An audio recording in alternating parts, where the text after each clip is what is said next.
And that's how we find out about. Am I using this for the wrong thing? Of course I am. Are we in? Yeah, we're Are in. we actually live? Yeah, we're live. Oh, okay. All right. Well, good morning, good afternoon, good evening, everybody. We're Stronghold D&D. We're spanning from, where are we at? Bath, England, all the way to Hawaii when Nick's playing. Just want to welcome everybody in. Thanks to our sponsors, RFI Prints, who's been giving us a lot of really good kit to play with. Today's map will have a lot of organized DM today. If you get onto Etsy or Instagram, you can find them there. We plan on doing a sponsor/supporter one-shot the next couple months. So if you're in chat, you're hanging out with us, having a good time, Pete and I and Skylar will throw together a fun one-shot for you guys during some sort of holiday or a charity event. Over to you, Skylar. Yeah, big thanks to first off, I want to say happy birthday to Adventures on Tap here in Orlando. They're a great organization that they run D&D one shots a couple times a month at local breweries around here, and all of the money that they raise goes to a local charity, and they just hit their first anniversary for doing that. So big shout out to those guys. If you're in the Orlando area and you're looking for something to do, check them out at adventuresontap.com or Adventures on Tap in Orlando. Also big shout out to Sam with the Splinter Tree. She has a great Etsy page, does makes her own dice out of essentially rocks, and she has a great space. So check her out on Etsy, splintertree.com. She does a lot of great things for us and for Adventures on Tap as well. So that's all I've got, and I think that's it. Unless anybody else has anything else, pass it on over to Pete, I guess. And now it's over to me, which will be the fun time for everybody. No, also, thank you very much. Obviously, this is our third session now, and Episode no one's 6. died yet. Episode 6 total. Oh no, 3 for did us. die. We passed out. You passed out. You didn't die. Yeah. We got knocked out. Yeah. We would have died. So. Also, we are missing Noinek for a couple of sessions, so just a heads up, the rogue will be around. He will do some things if required, but he'll just be ghosting, like hiding in the background, doing stuff as a rogue does, just to make sure that he's still with the party for when you guys come back. But if the shit does really hit the fan, he may come in and help you a little bit. Oh, got it. I think the way that Gary wants to play it, we wouldn't notice that he was missing anyways.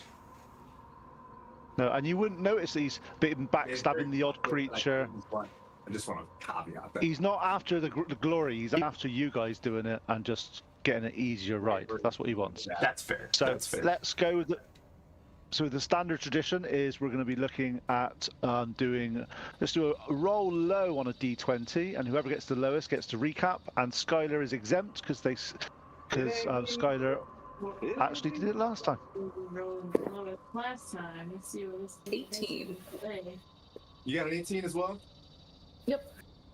Thanks. I'd love it if you all. Is this initiative? Or is it 20? 17. The lowest is that has to brief the. Recap from last week. I'll let you cheat off my notes.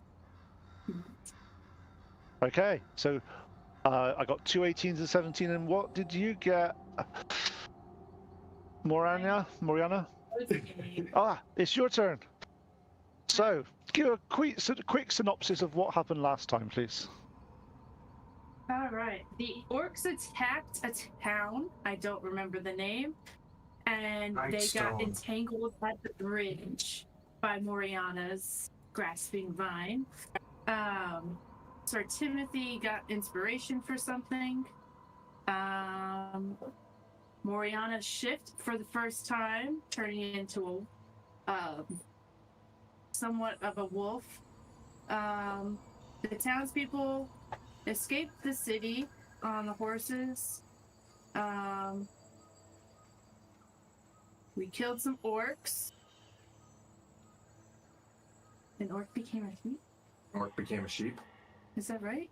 Your readback. It's now canon. We all remember this. We're all sitting around the campfire like, and it was busy. Became a sheep. Happened. Laba. I don't know if that's right. Laba. Okay. They French sheep. Pleep and Noinek went unconscious. We ended up saving their lives. Epione turned into a wolf and attacked one of the orcs, killing it. And at the end,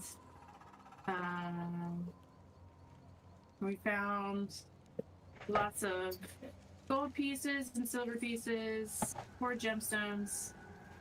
You got your shield. Or Sir Timothy got his shield.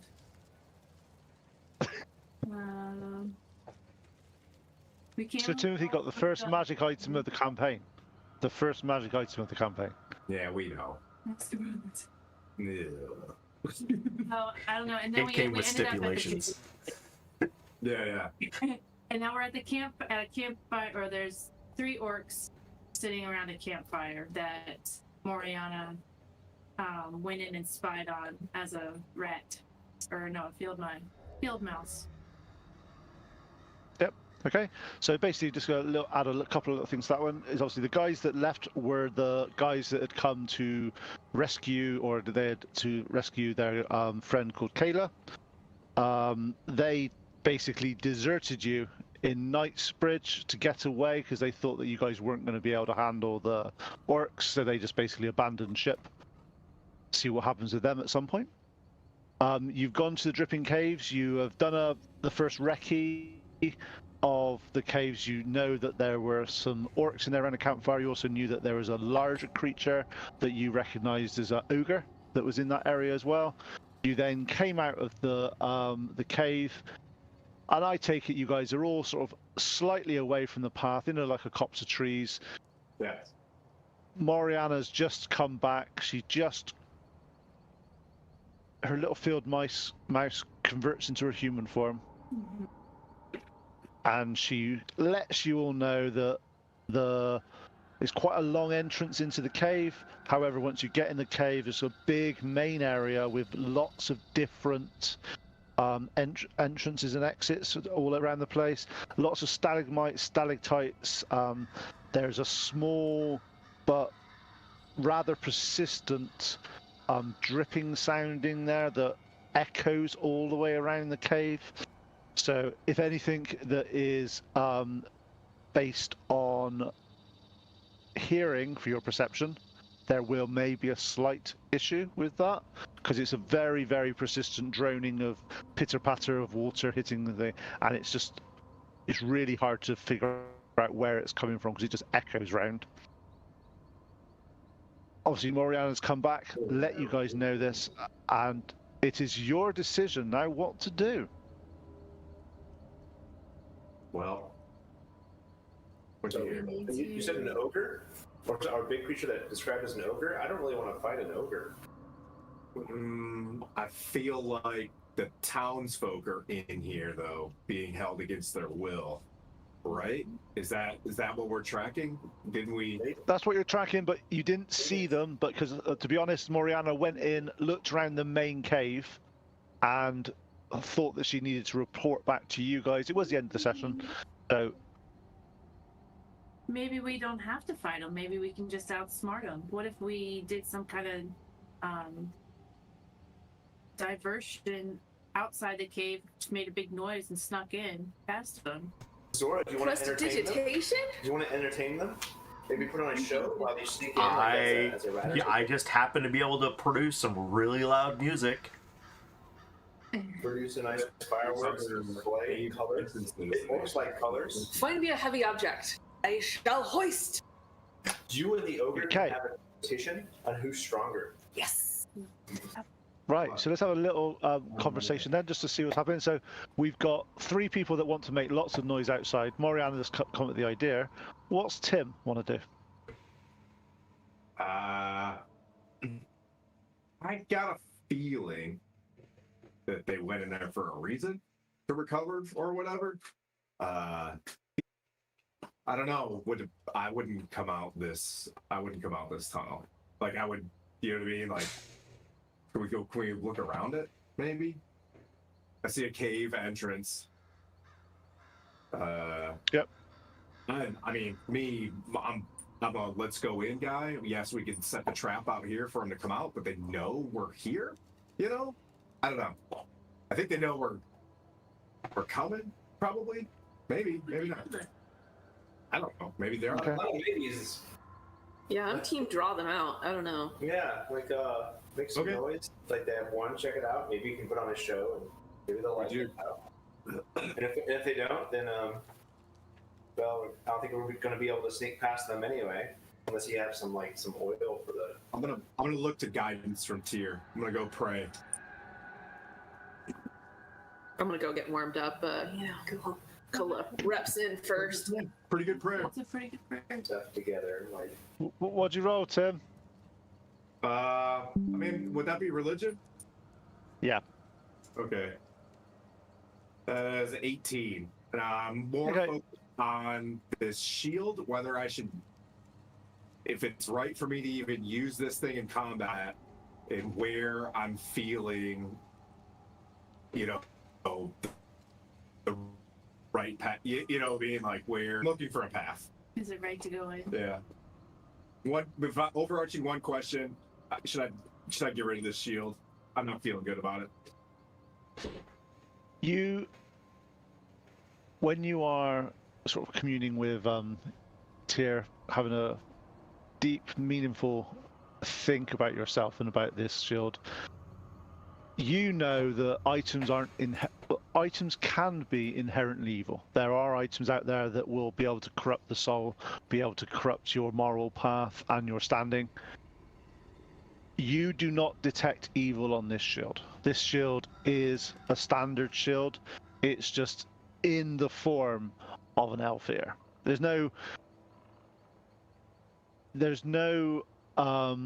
Actual hidden elf ears. juju type thing in this that's going to sort of drag More you worried down. about what it represents the people around us and elves if I ever ran into one. Like, I'm not about, you know what I mean? Like, if I saw, you know, like a human ear, being held by someone, I'd be like, whoa, what's that about? You listen well with that? And I'd be like, what? It is not me. That is fair, but you obviously that's a decision. It's not a religious decision. It is more of a moral decision that Tim needs to make for that one. It's not, as far as Tyr's concerned, it's a shield, and it's not going to force you down the evil path. I'll talk to my mates, guys. Like, I got this thing. I don't feel very comfortable with it, to be honest with you. I think that this orc tribe that's been here has been wreaking a lot of havoc. Whether we draw them out with your plan or not, I personally feel that we need to get rid of them, and I need to give this shield as tribute back to the elves, nearby elves, somewhere in this tribe, somehow or some form. I don't have to go hunt them down. I can leave it back with Verdun and say, hey, when we got done with this stuff, here's this shield back to you, and they can do whatever. But I will use the shield as a form of justice to end them, I think, and then let the elves decide whether or not I carry this thing. Highly doubt they're going to let me use this. If you on that note, if anyone actually, who have we got here? Have we got any elves in the party? Don't think we have we? So we probably think they're all snobs, first of all. You know what I mean? You got a Faerun stereotype elves. But you also know that from where you are around Waterdeep, you're only a few miles southeast of Waterdeep. You know that there are some groups of elves around that are generally. So if you do wish to return this to people in some way as an offering, there are local tribes of elves around. The ones around this area are generally wood elves, so they're a bit more of the sort of the feral type elves rather than the high flighty sort of ones that don't really want to say hello to you because you're human. I'll ask Verdun if he knows the name of the tribe or whatever and the distance and direction from where we're at, and if there's opportunity, I'll head that way or send a message. Yep, that's something you can do. That is absolutely fine. So, and you also mentioned that you wanted to have a look around this cave as well. Before we, right? So just Are there any animals around? Yes. There are smallish woodland creatures around. It's quite a nice sized wood you're in. There's a couple of squirrels that are playing in one of the trees. you got them all. Okay, I am gonna cast speak with animals, and I'm gonna go up to one of the little squirrel chipmunk type creatures and ask them if they know the in and outs of this. Can it sound like squeaker? Yeah, I was going to say, is this Kronk from Emperor's New Groove right now? Squeaker. Yes. Squeaky. So Squeak. so you Hi, start to. Jimmy. Sorry. Hi, who? What? So Man. you start to talk to the woodland creature. It comes up to you. It's talking in a really nice little high voice, which I can't do. So sorry. He sits there and goes, "Well, the cave's been here for years. Some nasty people overtook it, and I know the bear that was living in there has been sort of got killed. It was a bear den." Okay. Is there another entrance? Oh no, there's I think there's you see him run back to his friend, have a little conversation, come all the way back, and he's like, yeah, there's definitely another one. It's round the, yeah, how do I describe this? Would you be? How about you follow me? Follow me. It's easier. Follow me. Follow me. And he then sort of just turns around and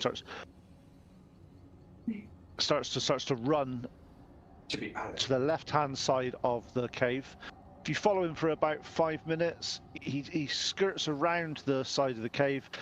He keeps going, and you find, as you get around there, that there is a small waterfall that is trickling down. It's not by any great sort of sea. It's more of you could stand under it and get a bit of a shower.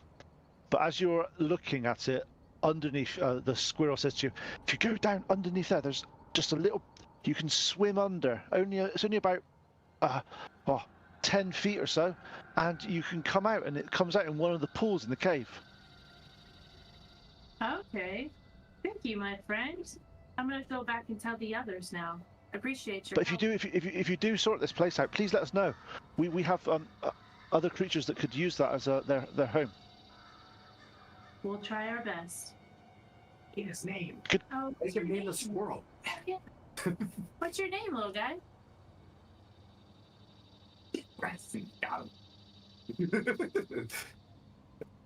DM. Squeakers. Okay, Two. Alvin. He's Alvin in the Chipmunks. There you go. He's Alvin. There's 4 of them in different colours, and they're about to sing to you in a minute. Okay, if you don't do this well. I'd really like to help you and your friends out. Let me see what we can do. Be really good if you could, but yeah, they've been polluting. They've been putting horrible stuff in the water, and the screams you hear coming out of there sometimes at night. It's really, really strange. Screams? Does it sound like human screams? Oh, definitely. Yeah, humanoid. They've been in there for a day or so, and every now and then you'll just hear, "Oh, it's horrible," but they stop eventually. Oh, okay. Thank you. Thanks. Oh, Okay. tight. Cool. Okay, let's go back. So I go back, and I'm gonna tell everybody that that there's a secret entrance through a waterfall where we would have to swim 10 feet to get in. Sad chainmail noises. Sad, I'm made of metal noises. Little buff. Have any extra oil on you? Yeah, we're about to get some. Oil of our enemies. Well, Pleeb, what do you think, buddy? I think, This place just set a trap for them then. The ones that we see, maybe we can take some of them out, or at least distract them. That's true. So initially, Like you but could keep an eye on the other end of the cave. Did it look like people were coming out of that cave a lot, or that entrance? Did it look like they knew? No, I Yes, they only, as far as you could see, because it was a lot of water around, it didn't look like there's lots of animal prints around rather than any humanoid prints. But if you can give me a survival roll, I can give you a more exact information. Let's play Dungeons and Dragons. That was a good squirrel, Pete. That's a good Well, we're one. rolling all the 17s and 18s. We're gonna suck in combat. It's 20. It's a 22 survival check. Nice. With your expertise in wildlife and various things, you look around, and this pool, any footprints you see are of the animal variety. There's no humanoid footprints around here going to or from this pool. So you take the fact is that unless they haven't been here for over sort of 10 days or so, they've not been around this entrance. Okay. And they're all fairly little. I would suggest. Our dogs. Yeah. It was Kai or Chippy. Okay. Or they're all were creatures in there and you just can't tell. No. She was pretty. Is there a Maybe warehouse? I would. Maybe... Should I ship? Shipping? Oh, well done. I get it. I got you. But that's why the warehouse was put together using silver nails. Whoa. We're going down the nerd hole right now.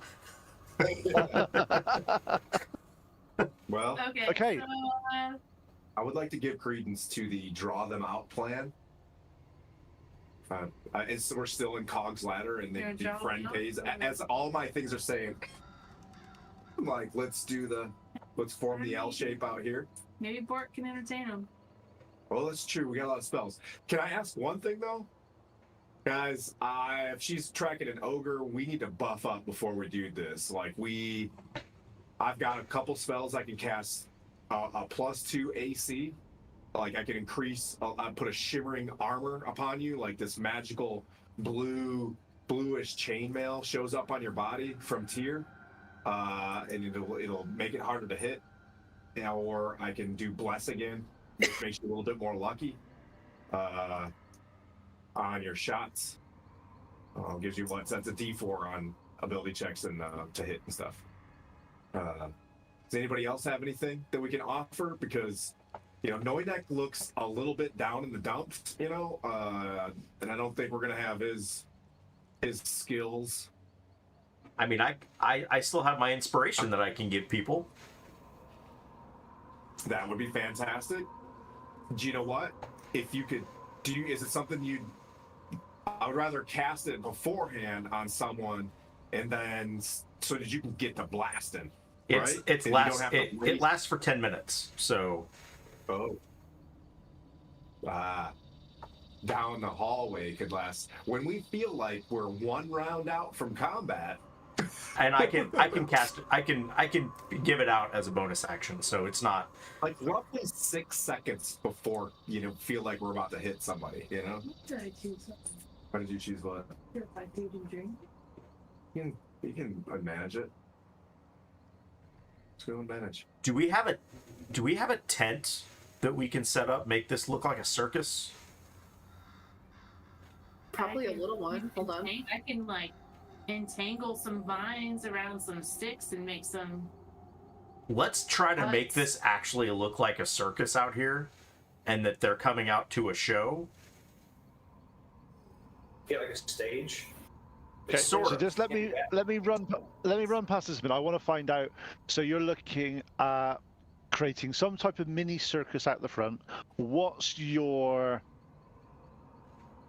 expect them to do when they see a mini circus outside their cave? What's your view? What do you think is going to happen? Who can speak Orcish? I can. You can translate. we're here to do to entertain.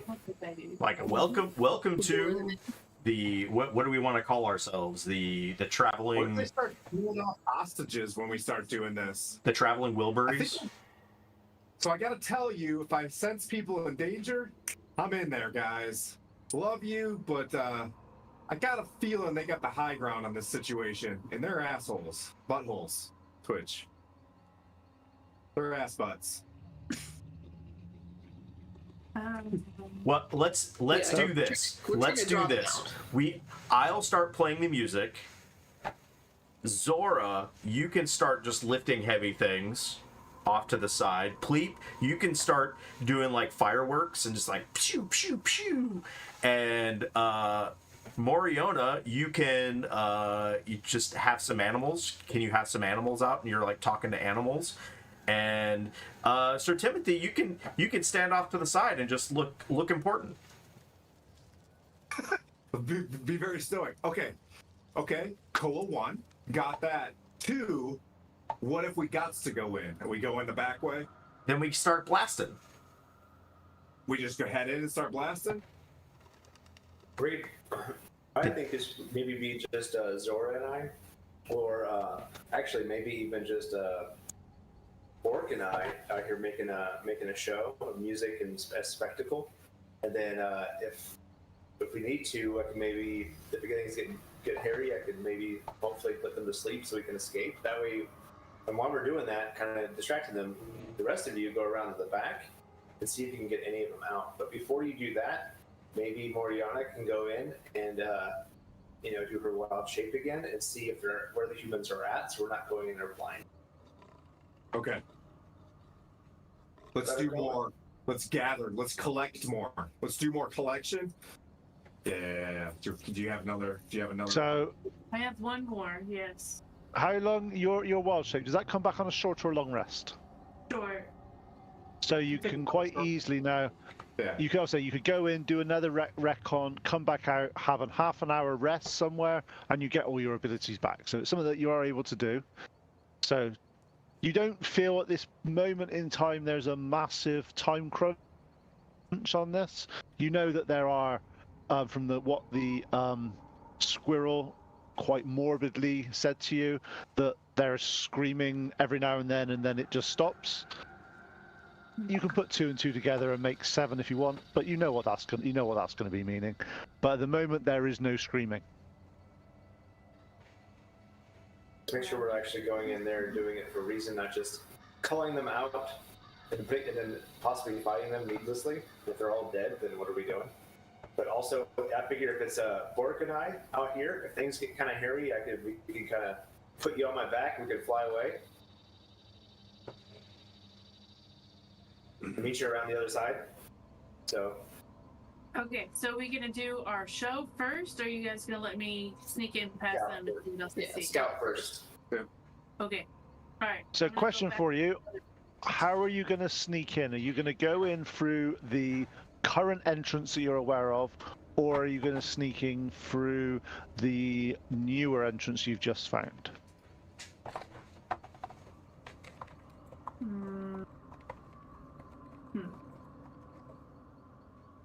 Put something that's Put something that swims well and also. Frog. To be honest, rats can swim really well. Maybe. I feel like he's leading 10 you. feet? Yes, they go up sewers, they go up pipes, they go up things. They can hold. Ratatouille? Yeah. Right over there, man. Okay. Okay. So, but unless you want to pick a different animal, but they're So I would not in real life, anyways. Okay. Okay. I could do bass. I was thinking about maybe an alligator. Hey, good luck. Tier. I'm going to. 10 minutes? Can't buff you. Dang it. I don't want to waste it just yet. I'm sorry. Good luck, though. All right. I'm going to stand closer to the waterfall, though. And I can't hear shit. I'm going to stand closer to the cave entrance. If something goes bad, can you turn into like something loud and like howl like a wolf or something? We come in? I always have my howl, but Yeah. Do that, and we're get ready. You know what I mean? Like, get ready for I'm coming in. Okay, Tim, on this one, if you're coming in that entrance, on your left-hand side of the side nearest you, there's three corridors off. The middle one, if you could remove the piece of card from the top, Yes, sir. and then move the camera a little bit so we can see it. This one, correct? No, the one nearest you. This one. Nearest you, that one there. The middle one. Okay. Next one up. No, that's not that one. Next one over. Next one over. Middle one. That one. This one. Okay. Yep. And then move the camera. You get through here? Yep. Yes. Okay. Okay. Basically, for this. I couldn't have told you every bit of the map because then you'd have known things, Tim. No, I don't care. Yeah. Trust me, I've got a three-way intersection for that. Don't you worry. I'll be right back. Thank you, organized DM. Do you know how hard it is explaining things to Tim? I got him to do all this stuff, but not give everything away.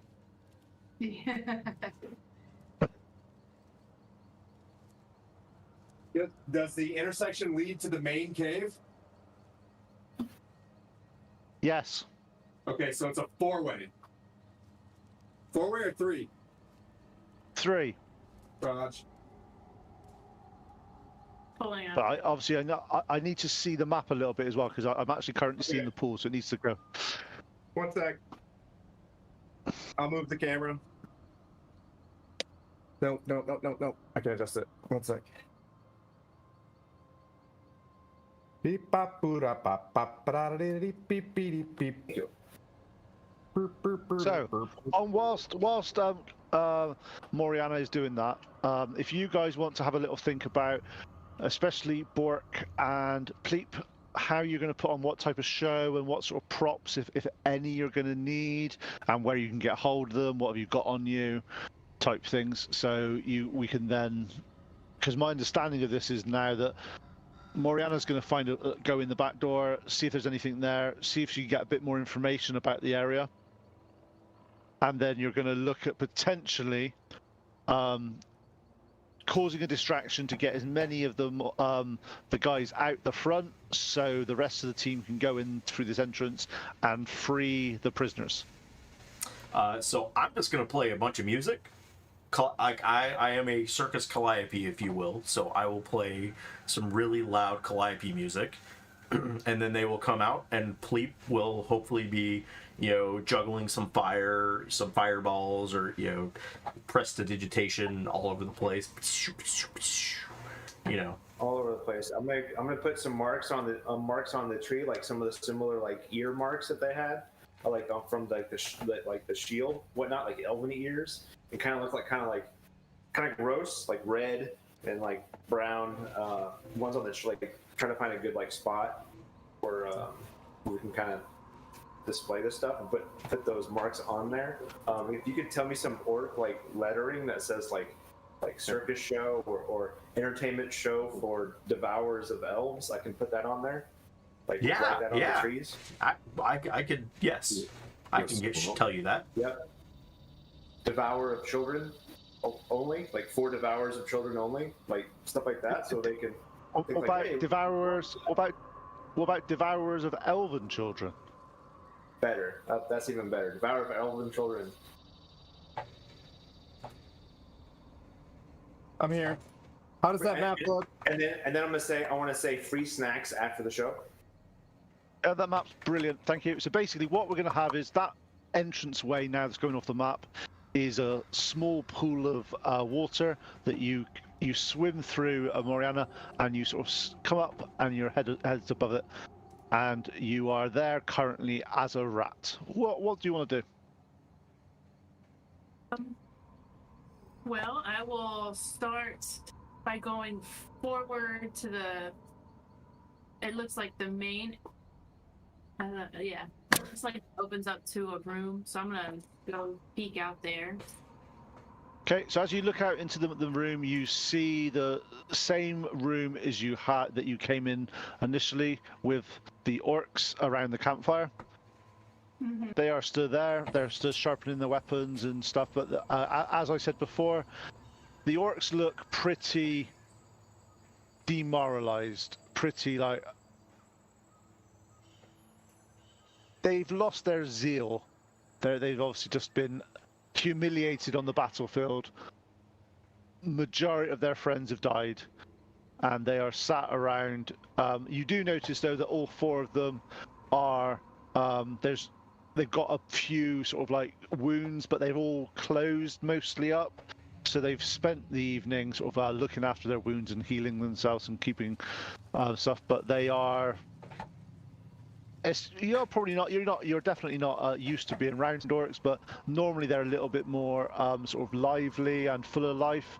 These are pretty much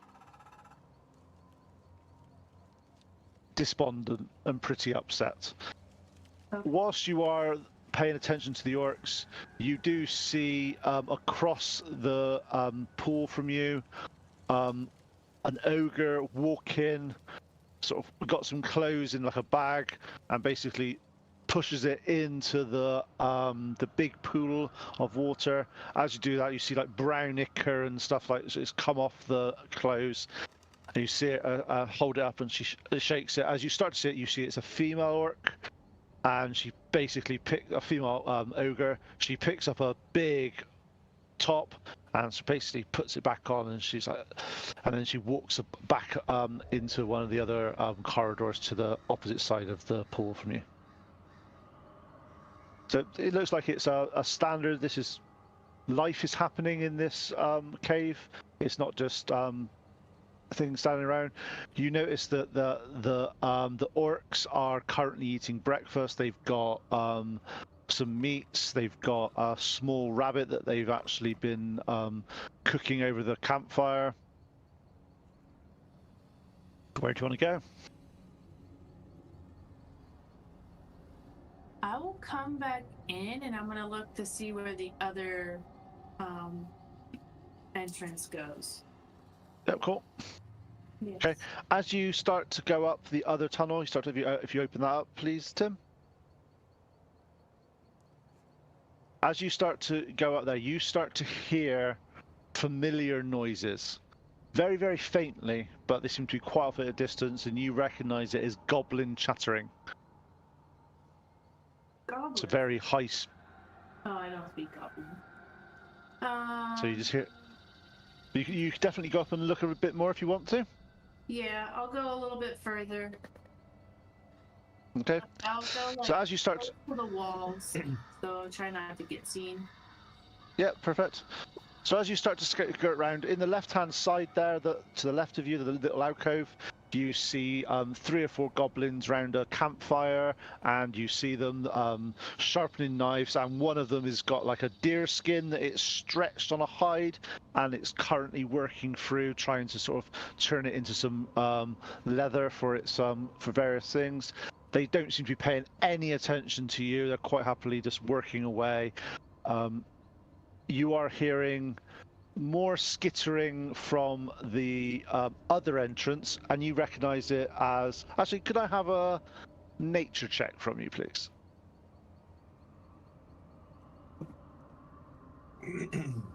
Is this closed right here, Pete? No, it's open.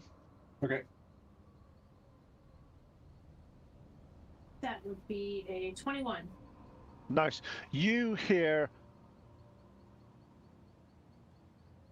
what seems to be multiple 4-legged creatures scurrying around to the other entrance. You've not been down yet. Ooh. This one? Yep. Ooh.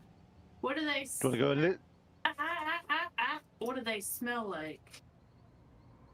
Does it They smell quite dirty. a rat? They smell quite dirty and horrible, and they smell very rat-like.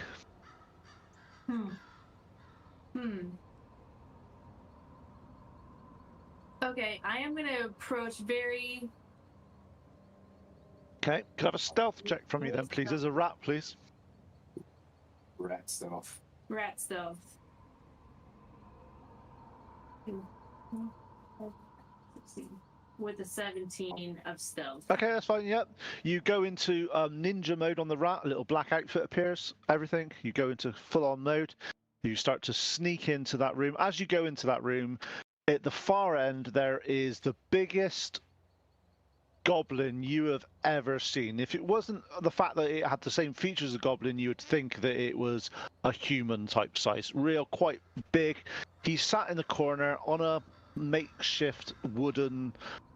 It's not really a throne. The throne's pulling. It will be pushing it. Just basically a big chair. Around him, though, there are. Looking around, you see 5 or 6. You can make out. You're only looking quite gingerly. Giant rats that are just lounging around him as if they would be like dogs if you went into a home that they had like hunting dogs and all that sort of stuff. And they're all leaning and looking around all over each other. And he's got his hand on one and he's sort of giving it a bit of a tickle.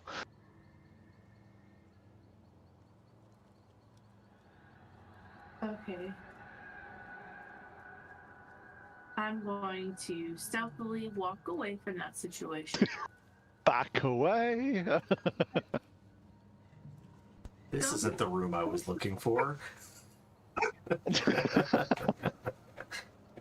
you remember that tower? There's cheese back here. There's no cheese. How did I get him on this chair last time? I'm going to, let's see.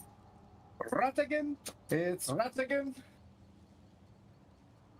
Okay. So you're currently back into the room. You obviously this is near where the goblins currently are.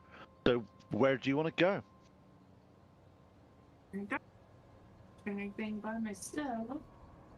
Let's see. Where do I want to go? Let's see. Wow, this is going pretty well. Can I? How many do you want? I'm gonna come back to the room that I was originally in, where I Yep. came in, and I'm gonna peek out this doorway. Is there anywhere else that I can go without being noticed? Yep, there's. What I got to remember here is obviously it's quite hard to envisage it in this, but it's quite a dark and dingy cave. A lot of the light that's coming on here is from the campfires of the various creatures. So being a rat, you've got dark vision, which is also quite useful. But the actual goblins had a campfire. The Goblin King had a couple of sconces with fire on, and in this room, the only source of light is the light from the fire. So all the way around the edges of this is actually really dark and dingy and quite easy to slip round.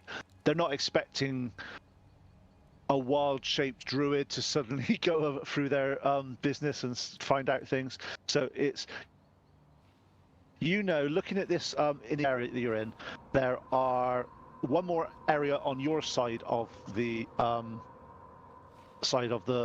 cave, and on the other side there are 2 entrances. One that the ogres have gone down.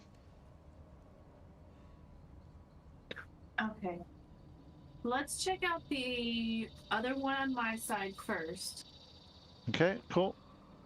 Might have to use your camera. Okay.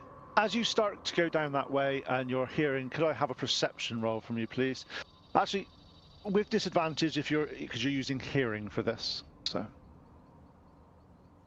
Oh man.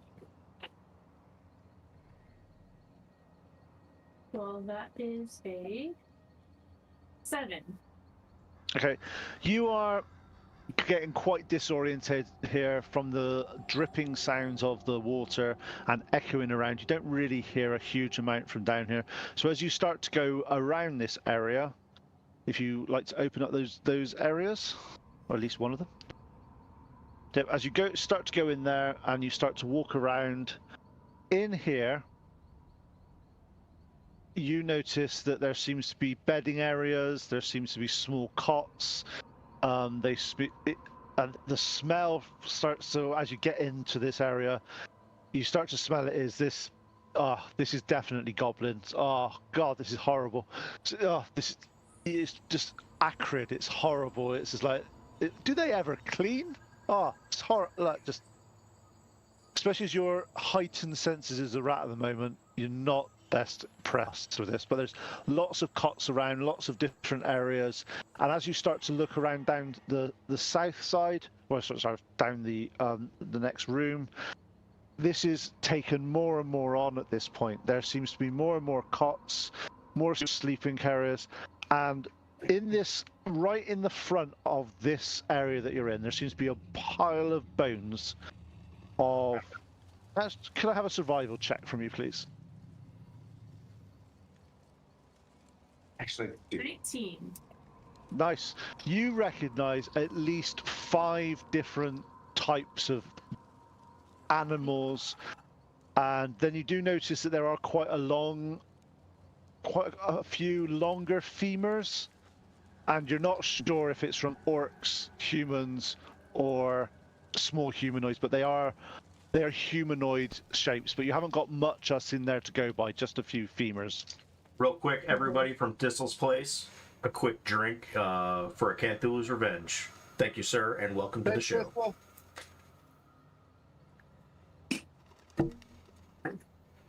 All right. Salute. Okay. Rubbing my nose against the dirt, I'm going to move forward. Keep going. Okay. Yep. Yeah. As you get to the last area here, which opens up.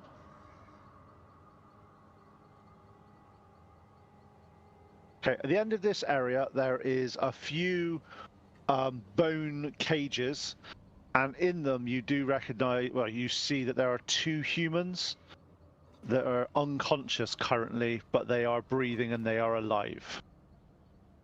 Ooh. Okay. Do they look like townspeople? Or are they wearing any kind of symbols or anything? No, but they do look like looking at the state of their clothes, they've not been in here for weeks. They've been in here for a few days. So.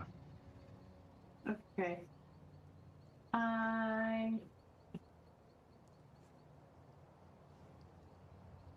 I'm gonna go walk around on them and see if they move. As you start to walk over them, they do sort of but they don't seem to be waking up. They're quite delirious. Okay. You recognize, actually, from yours, can I have actually a survival check again, please? Okay. Was that a 18? Yep. You recognize, looking at their lips, looking at stuff, that they're really cracked and they seem to be massively dehydrated. So they don't seem to be a lot with it at the moment. And looking at that, you reckon they may have been here for, say, two or so days, but it doesn't look like they've had any water in that time. Okay.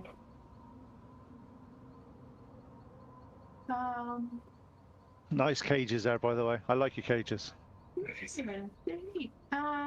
You can see Tim running around like a maniac in the background. I've got that. I've got this.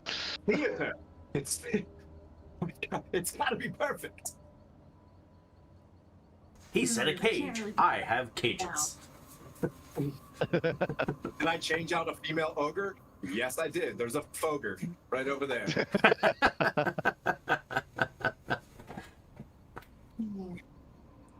I'm clipping that. Okay, so what's Mariana doing? What's Mariana doing?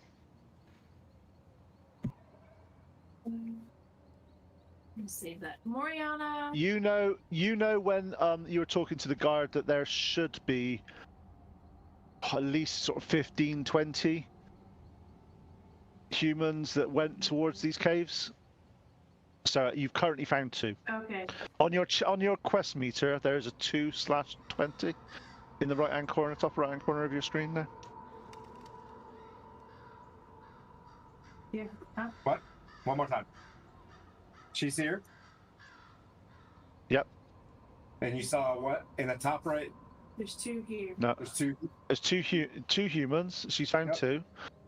So I was just saying, when you were talking to the guard and you were talking about the number of villagers that went missing, there was 15 to 20, and I was just making a computer joke On a test, on like a sub quest, there's 2/20 that you found. Got it. Out of 20 found. That means the other 20 must be on the other, or the other 18 should be on the other side. I get it. I tried. You're doing brilliant. My brain is like stacking up props in the back of my head right now. I'm trying to stay ahead of you. I've got numbers. There's not that. You don't need that many. I'll be honest with you. You do not need that many cages. Okay, you needed 2. That's fine. Okay. Okay. Okay. I think I'm gonna head. Okay, so if you're going to go back to the use main the restroom. entrance, the main. She wants to keep Okay. going. She said she. So wants whilst to- that's happening, let's go back to you guys. So currently, you've got come up with some plans for what you're going to be doing in terms of entertaining the masses. What's Tim's and Zora's? What are you going to be doing? Are you going to be? I mean, we're pretty useless right now. You know, I'm just like, yeah. Well, not you. You're not useless, Zora. I'm feeling. You know what I mean? Useless as I'm just kind of chilling there as the music's playing. I presume. Not yet. Zora, No, there's Not no yet. music in the.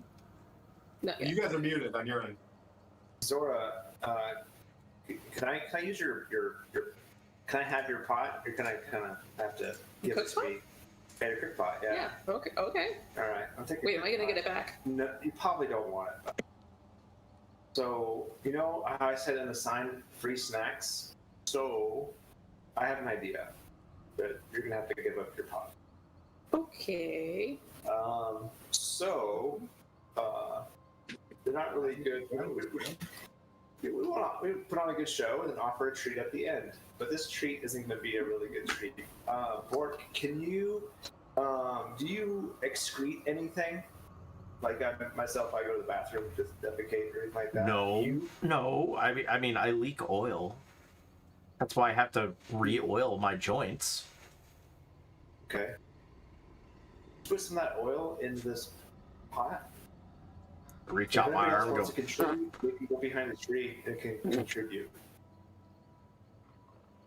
I can spit in it if you'd like. Yeah, spit in it. You have to go if you have to pee or anything like that. I'm gonna go and do I that. don't know where this is going. This is kind of weird. I Could you really tell am not me getting where this pot going? back. You know, I feel like I feel like there's something awesome at the end of this that's worth it. But right now, my aversion is not. I want to gather everyone's stuff, including mine, and I'm gonna warm it up and make it smell like rabbit stew and taste like rabbit stew. Look. It can look a little mixed up. I'll put some dirt in it. Look a little bit. I grab it and I'm like, yeah, I can be in that. Yeah, and then we're gonna feed it these stupid orcs. Yeah. I love it. Love Okay. it. Nice. So you guys doing that? Moriana, back to you. You're just going back to the main cave. I hope they get it.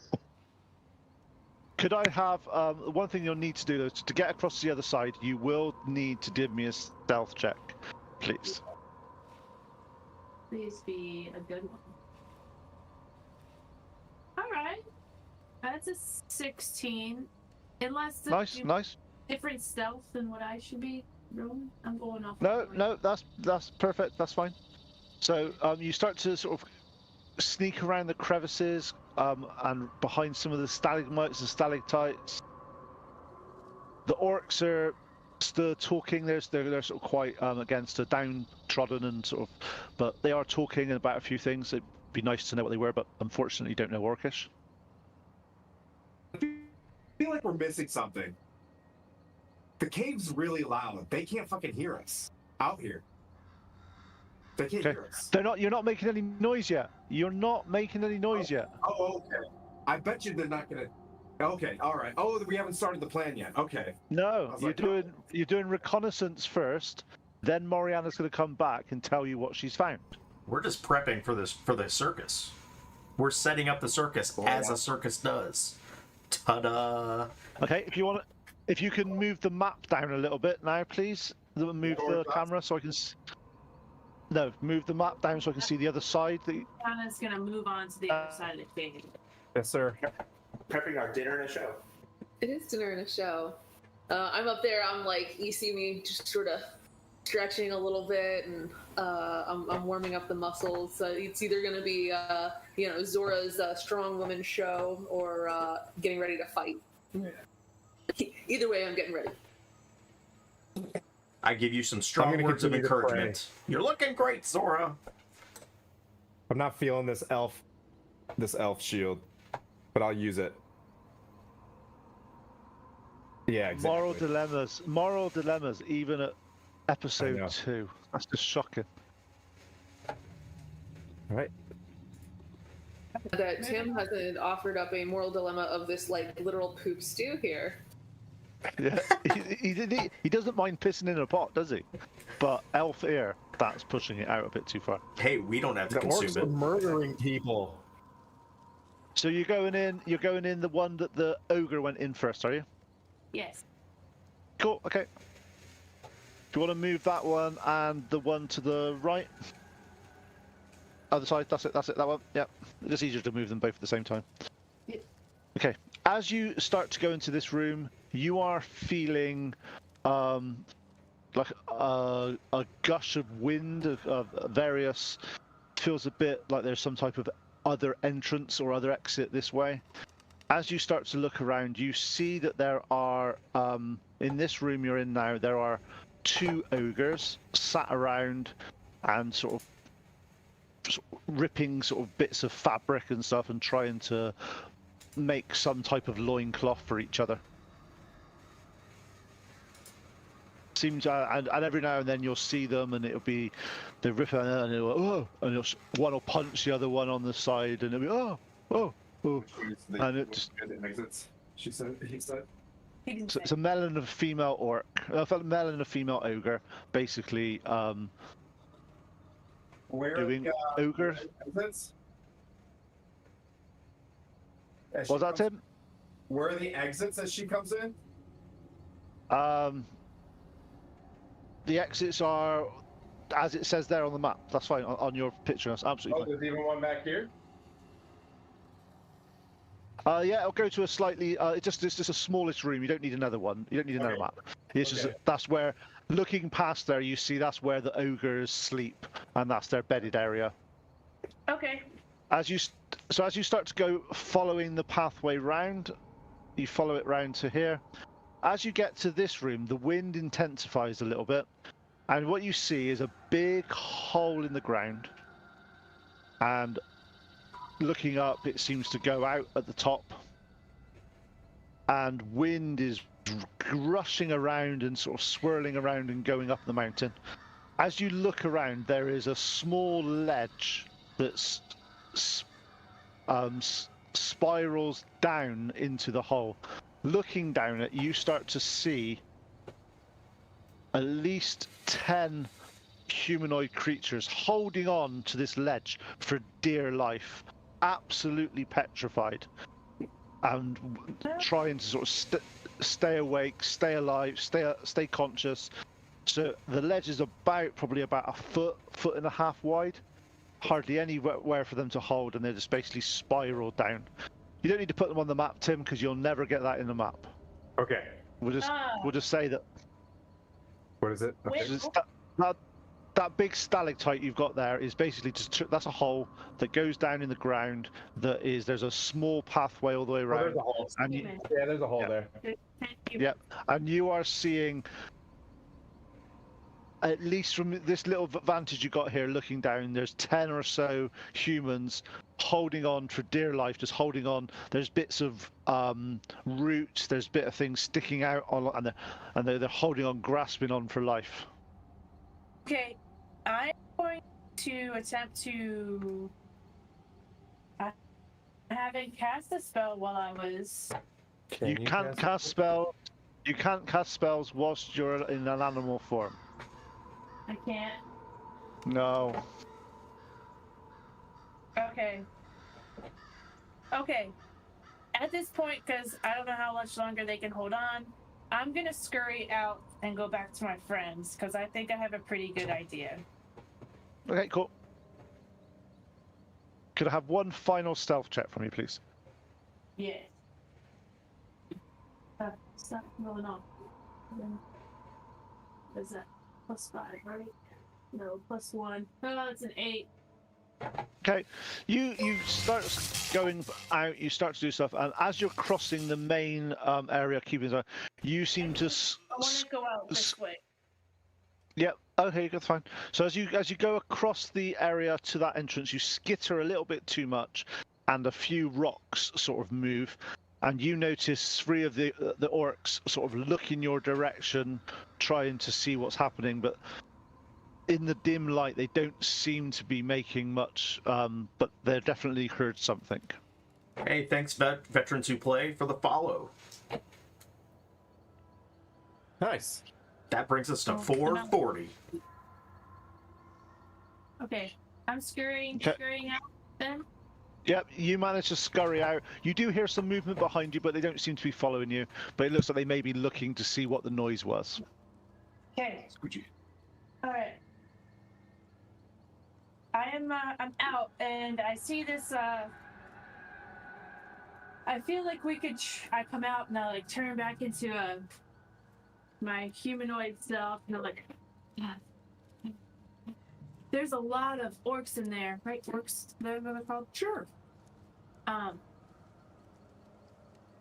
Orcs and goblins in there, but this area right inside the main entrance, this cave, seems like a really good place to trap them. If you wanted to trap them someplace.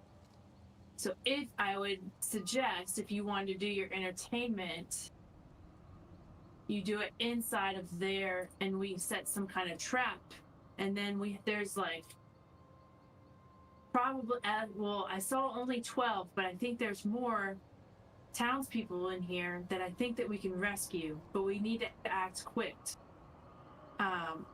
What I would suggest was to trap them in here, and then I can use my what is it called? Entangle to kind of keep them inside of this little, I don't know, what would you call that? Cavern? Is there a spot The where you entrance, want Tim and I to sort of block off and sort of set up, hey, funnel them out one way or another? Is there something like that we could do? Yeah, and then I can take them out through the water while you guys are fighting. I kind of like nod at Zora, like we get to do meathead stuff. Tight. Cool. Yes. So do we want to lead the? So do we want to lead the circus in? Yeah. Yeah, like plausible deniability, right? We could be talking about how we're trying to, stay dry, find a place to kind of stay. Oh, our bad, we didn't know that there were people and orcs in here. Mea culpa, and then just sort of go from there and offer him the show. Yeah, so maybe Bork and Pleat can draw the distraction, and then us 3 can go along in through the waterfall and help trap and keep them in this area while we get the humanoids out, or get the townspeople out. Tim, can you swim and all that stuff? Clonk, clonk, clonk. 10 feet? I think, yeah, 10 feet's fine. Yeah. How deep was it? Yeah, you got it's plenty enough. It's not. It's a good sort of 5-10 foot deep, but it's nothing for what you'd need to be able to pull through. It's only a small swim. Zora, I mean, I don't mean to, but I will hold on to your shoulder. Or if you could just, you know what I mean? Like, yeah, it gets real clunky, and I'll lose a little perception, but I'm gonna hang on to you. That's fine. Good. Please. Hang on. So, you could hold on to me. Just so I get this right in my head, just because it changes a few times every time we go through this. So, and I'm special. Is Bork and Pleep going to be walking into the main entrance and making a lot of noise and try to bluff their way to say that they were coming into this area? And whilst that's happening, the other 3 of you are coming in the side entrance and going to round up the relevant people that you can and get them to come out of here the same way you came in. Thinking of instead of doing that, I was going to cast minor illusion at the mouth of the cave. and blare some horns, kind of get their attention. They're Have gonna that start go through the cave. while we So when they come out, and then we're doing the show. here, and then I'll entangle Without talking to them. Then we bring everything up. and we try to bring the humans up. Okay, now what if? And I read this I'm like drawing like a map in the dirt right now. in night staff college and night war college. What if they don't do what we want them to do? What And we if they take them stay down on with this sticks and planet? hit them. Then we Paladin go in Timothy, are blast. you saying that the Then enemies we are start close? blasting. Then we start blasting, but we're separated from our Not you guys. really. So they're gonna pause. They're not gonna wait, or we're gonna give them like a time cue. Like we're gonna go around. It's gonna take us probably about 20-30 minutes probably to get to this waterfall. It's a pretty safe-ish room to pop up in, and we'll sit and hold and wait until we start hearing them play. And hopefully that'll draw attention into the room. Yeah, Pleep, if you make a minor illusion and have like a fanfare, like burr, burr, burr, burr, and then I'll start the Calliope music and just make it as ridiculous as possible. And How long did it take to get to the waterfall? Now you reckon it's you reckon it from where you are, if you give it say 10 minutes, you'll get to the waterfall, you'll get through, and you can. Could we admin? Could we time it right? Could we sit there and play? Yeah. That's what I'm saying. Yeah, it's easy enough. Okay. Right. Basically what I expect you guys to be doing is go the vanguard, going through the back, swimming, and basically staying in the pool with their heads up until they hear some music coming along, and then they know it's happening. Because it's not like you've got synchronized watches and you've got magical abilities to talk to each other. It doesn't happen yet. And they're going to be alone on the other side together. but we'll be outside, so if we need to get away, we can get away. You just draw them out. Yeah, draw them out forever. Yeah. So can you pick up Bork and fly? Yeah, that's why I just want Mork. I don't want Zora around. Just too heavy. Should I cast Shields of Faith? Oh, We'll take you, Zora. Should I cast Shields of Faith on Pleep then before we start this? Yes. All right, Pleep, this is a brave thing that you're doing, and I bless you, Tyr's armor, as like I cast this, and a bluish chainmail rests like a chainmail T-shirt. It's tight and it's got a symbol of a bird. You know what I mean? It says AFA on it. You know? There we go. That's for the zoomies out there. Special whistle Yeah, out yeah. there too. Call them up. okay. Thank you. And I do a blessing too, but I cast precipitation and do like a little have a little tickle like on your neck. It's like A what? On my neck? A tickle? yeah, I can do like a sensory effect. You get a little tickle on your a harmless sensory effect on the back of your neck. Like I kind of look at him. And it doesn't do anything, but yeah. I'm like, okay, is that in bird? That's a thing. You know what I mean? I'm like, that's right. Cultural difference. Yeah, I'm tracking. Okay, neck tickle to you, good sir. You know. I want my feathers to get up a little bit. His feathers fluff out. Puff out a little bit and go back down. Okay. It's around here. Okay. And we have officially split the party into two sections. So the first two, I hear you. which is Bork and Pleep, are you wait your the 10 minutes that you've been told to wait, and you're doing this. Bork, for some reason, is don't worry about the timings. We'll make it work. Bork. Okay. Internal clock tells him everything that he's doing. He's pretty good at keeping time. So, Thanks for the follow, Red Samurai. Sprint over to the spot so that I can save as much time. Like you'll do that. We'll give it 5 minutes. So it'll be fine. okay, You good. think we can maybe do a short rest before this? Now we're good. We Let good. me spell. You got left. Well, Oh, you're out of. I'm all out of wild shape. I'm only at one spell left too. Let's go. Okay, so Pleep and Bork, you've waited your required time. Could I have the other three of you? You basically get through. You find the waterfall. Moriana going through it as a human now. It's a lot small. It's a lot smaller than you remember it. It was a lot bigger when you were going through as a rat. It definitely was bigger. But no, it's still a lot fair enough room. You get through. You swim through the required 10 feet. Tim has no issues with his chainmail. So you get through, and you sort of your head sort of comes out looking around. Can I bring Verdun with me as well? I feel Who? like we forgot about Verdun. Yeah, he's not in any fit place to do anything. Okay, so he's not coming with us at all? He's back at the camp. Okay. He's not. He's had a pretty rough time the past few days, and he's having a bit of a mental breakdown. Or, having a bad go of it. Okay. He needs sort of a mental sort of awareness day and make sure things are a little bit calmer for him. Guards are people too, okay, guys? Guards are people too.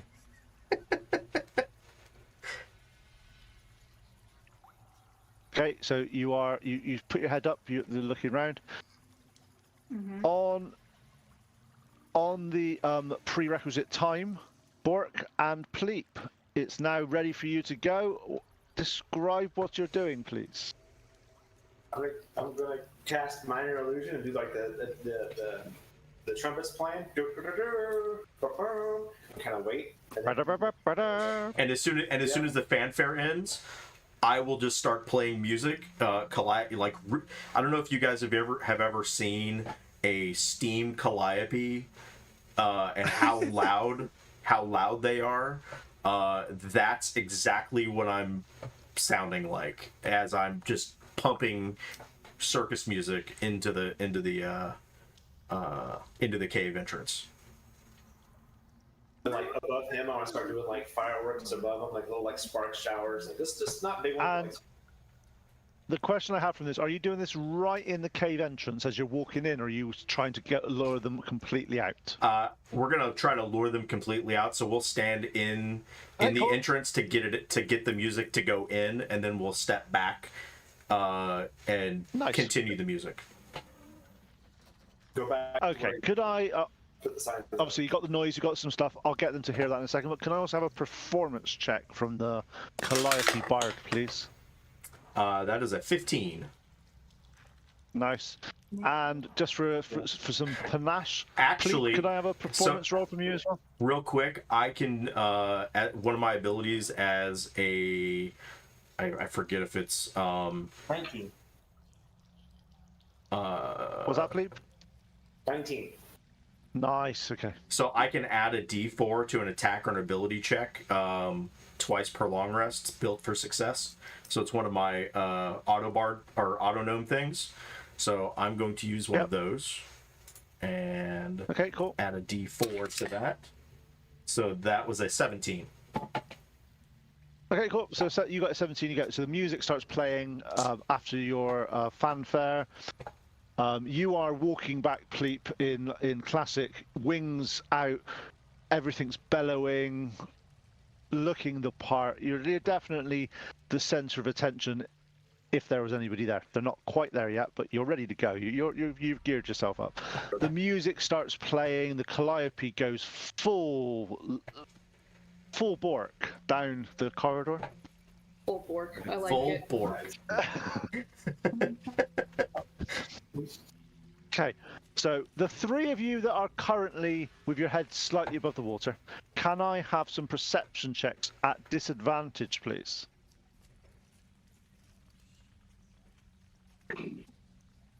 Failed that. 9 There's no... So what is your perception? Yeah, it's actually not too shabby. Let's see here. a -1, so then we go what, -2 for 6. Yeah. Yep, so I'm at a 14. Okay, cool. Is perception? Yep, disadvantage. Mine's a 14. Okay, cool. So, two of you hear music intermixed with the dripping of the sounds that seem to be coming around, and you recognize this as Bork's sort of music, and you do hear a bit of a fanfare at the start, but it's weird, it seems to echo round, so you start hearing the fanfare a little bit after some of the music's being played as well, so it's a little bit disorienting. Tim, you don't really hear much. I think the waters might have got caught in your ears a little bit as you came up, and your helmet's not the most. Yeah, exactly. Yeah. However, looking where you are, you start to see movement from the left-hand side. You see some shadows sort of coming across. Moriana explained to you that there was a fire in that room, so if there's creatures running out of there, there'll be shadows going across the area that you're in. You look and you see 3 or 4 goblins running out from your left-hand side and running across the pool that you're in, completely ignoring where your pool was. I'm just And gonna they're say running. at the PC, when you say 3 or 4, I'm going with 3. Yeah, fine. Okay.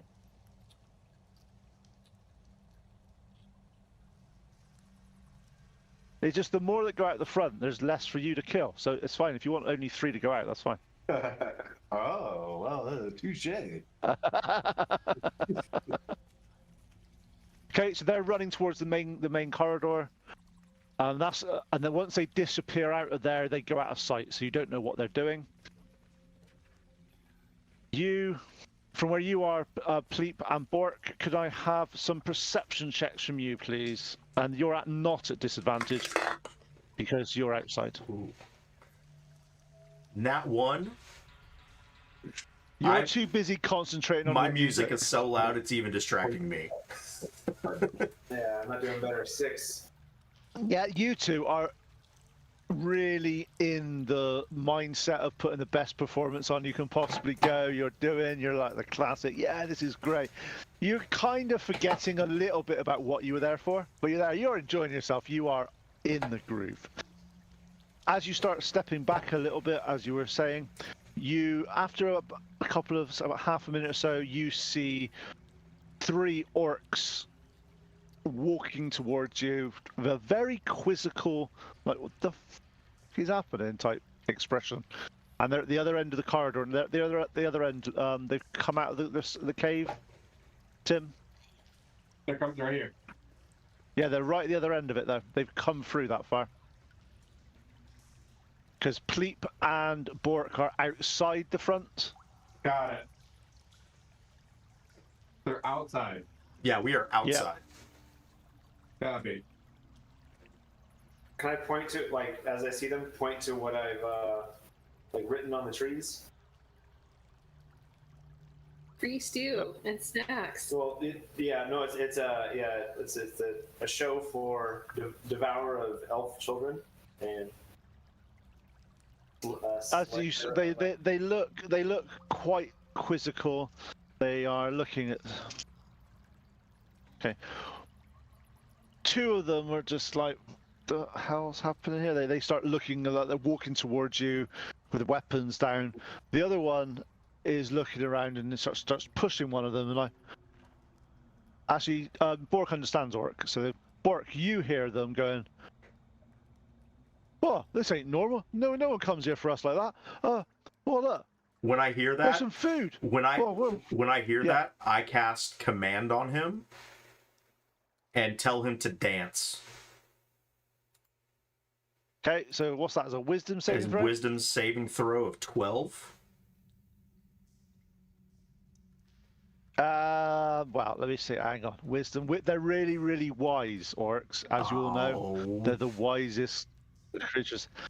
And they rolled a 7. Nice. So he's gonna start dancing. So you start sitting there, and how do you want him to dance? How you can describe the orc dancing because it'll be fun for you. He looks like MC Hammer, of course. Too legit to orcs. That's not MC Hammer, but he's doing the you can't touch this. So he's dancing. Okay. Okay. As he does that, and it's like the other two are looking at him like, "Oh, what are you doing?" Like, one of them pushes him. He gets down as he's going down. He sort of does a little breakdance move, gets back up on his feet, and he's carry on driving. Okay, people in the tunnel. See, lots of splitting parties is always fun. I'm here. We're here. We're here. Okay. You seen the goblins go past you. You've not really heard much from the main chamber, but that's nearer where the dripping sounds are, so it's a bit disorienting. So you guys help yourself out. You get back up on the water. What are you guys doing? You're still hearing, and now all three of you are out and you're listening for it. You are still hearing some of the music drifting in with the sort of the dripping sounds of the cave. Well, let's make sure that they're. Moriana's gonna move forward, and I say, "Follow me, careful." I'm gonna point down the hallway where all those big rats and the Goblin King was sitting, and I'm gonna say, Yep.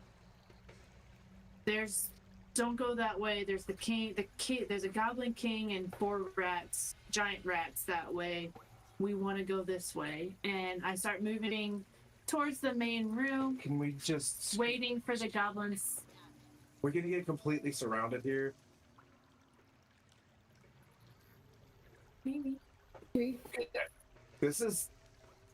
I respect your choice. I'm just gonna go through this. You know, we gotta learn from our mistakes. I'm just gonna be like, oh, all right, this. So 2 of our guys are down the hall playing music, and only 3 orcs and the goblins. Okay, crossed, and we kind of saw that. Okay. Yep. Let's keep our. Could I have? Are you doing this stealthy or non-stealthy? Hopefully. I have disadvantage on that. Okay, that's fine. Could I have stealth checks from everybody? Remember that everyone in this area has disadvantage on perception checks to hear things. Okay. 12. I believe mine's a 12 as well. Okay, and Moriana? 12. Actually, not bad. And yours was a 10? Yeah, my Oh. 10. Okay, so fine. I distracted her by my panicking. So she would have been more stealthy if I wasn't paranoid. Okay, that's fine. Nice. As you start, you make your way through to the main corridor, the main area. As you start to get through there, you're looking around. Who's got dark vision and who hasn't got dark vision? Not enough. I do not. I know 2 of you haven't. I'm not sure about the shifter. I'm not sure if I do either. Go, keep going. It's in there. I don't know. You have to know more about. Yeah. It's okay. I'm opening it up on D&D Beyond myself. I can't remember, to be honest. It's humanoid. I'm a humanoid, so probably. Dark vision. She's got dark vision. She's got dark vision. Okay, cool. That's right. So, as you are looking around, 2 of you, the only source of light in this area is the campfire. So, just bear that in mind. As you start to look around this area, there is no movement that you can see in the main chamber. So you don't know where the goblins have gone. You don't know where, and actually, you don't even know where the orcs have gone. You are presuming that they've gone down the main corridor, but they're not there at the moment. This guy's gone, the Groomch. Yep. Great. Okay. Well, we want to run across there to get to the people? Yeah, it's No, like, there's 2 orcs that we need to drop out. Right. You mean 2 ogres? Or 2 ogres. So I'm gonna howl.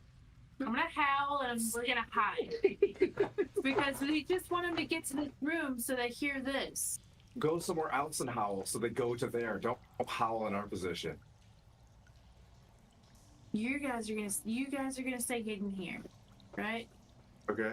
I am going to howl here and then tuck back behind. Okay. That's back behind our spot. Like in here. I'll tuck behind the wall.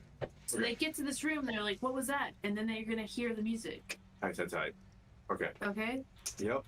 Okay. Is the howling gonna bring the Goblin King that you speak of? I'm sure he's too busy for that. Have you ever? Yes. Well, sounds like a good plan. When Sounds like a good plan. do Sounds like a great move plan. towards Sounds like a music, or fantastic do they plan. hide? Sounds like a I'm pretty great. sure kings hide. Sounds like a good plan. Sounds like a good plan. Let's do this. Zora, we're gonna do what we I don't do remember the last real king soon, Zora. brave came out to battle. You guys just look down this way, and maybe some rats and a goblin king will come out. This is a great plan, Lieutenant. But if so, that's the only people we should have to battle, because everyone else should be drawn out. I'm in. Let's Okay. do this. We're getting our silver stars today, baby. Okay, so we'll leave that. What? Give me 2 seconds. We'll just go back to the other party a second, just so. So at the front of the party, Bork and Pleep have got three orcs. One's dancing MC Hammer. As you're watching these, another larger orc is coming behind them, all dressed in the furs and all the various things and the staff. As you see him sort of walk up to the staff, see the person dancing MC Hammer, and you basically see him sort of pick up his cudgel and knock him on the back of the head. And starts to talk and go, "Free food, why? Why are you here?" We heard there was people who needed food, who might need a show. We are the traveling show for orcs. Can't you see our sign? He looks up, bit quizzical. No, doesn't sound right. But to do so, could I have a deception roll from you, please? Because you're being obviously very untrue. Not one. Okay. Throwing that die away. You start Holy talking. Shit. So you start orating and going through and saying, "Oh, there, we're here for the orcs. We're here. Look at what we're doing here." However, when you're describing this, you let slip slightly that, well, after your absolute thrashing earlier, we thought that you might need some food. Oh no! Oh, and you see the orc's face. I want to try and save him and be like, "That's what we heard from the one of the orcs that we saw that lay dying." See if You can try to go in. If you can do a deception roll as well, see. Try and you can double down on this. You can always double down on failure. Please roll in that Try it one. too. Please roll in that one. Please roll in that one. 14. Okay. When in his current state, he doesn't look like he's easily led, but he's just going to check on it. Yeah, with his sort of spidey senses are tingling. These are a bit weird, and he starts to go over, and he starts to walk towards you with some type of He's definitely out to sort of get as close as he can to you. With purpose, he starts walking towards you. What are you two doing? Ooh, it's a wizard fight. Let's keep walking away. Do wizard shit. I'm gonna point at the food. Be like, food? You eat first. Okay. So I grab it, and then I'm gonna grab the pot, and I put my hand in there. I'm gonna cast minor illusion with the whole thing in my hand. This go. Well done. That's an MVP move there, Jamie Tart. Jamie Tart. Sorry.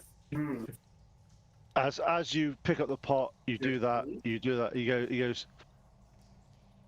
He looks you up and down, and with his staff, hits the pot out of your hands. Could I have a dexterity saving throw to avoid getting rabbit stew on you? Stew. All right. Poop stew. Yay. 14 again. 14. Yeah, you. Maybe a sixth sense of something was not quite awry. You managed to sort of pirouette out as the contents of the pot spew all over a tree next to you. You two can have some initiative off you in a second, and I'll go back to the previous team. Oh. So, you three. Oh boy, oh boy, oh boy, oh boy, oh boy, oh boy, oh boy. Okay, so you were going to do some howling, weren't you? Yep. Okay, could I have a performance check on your howl, please?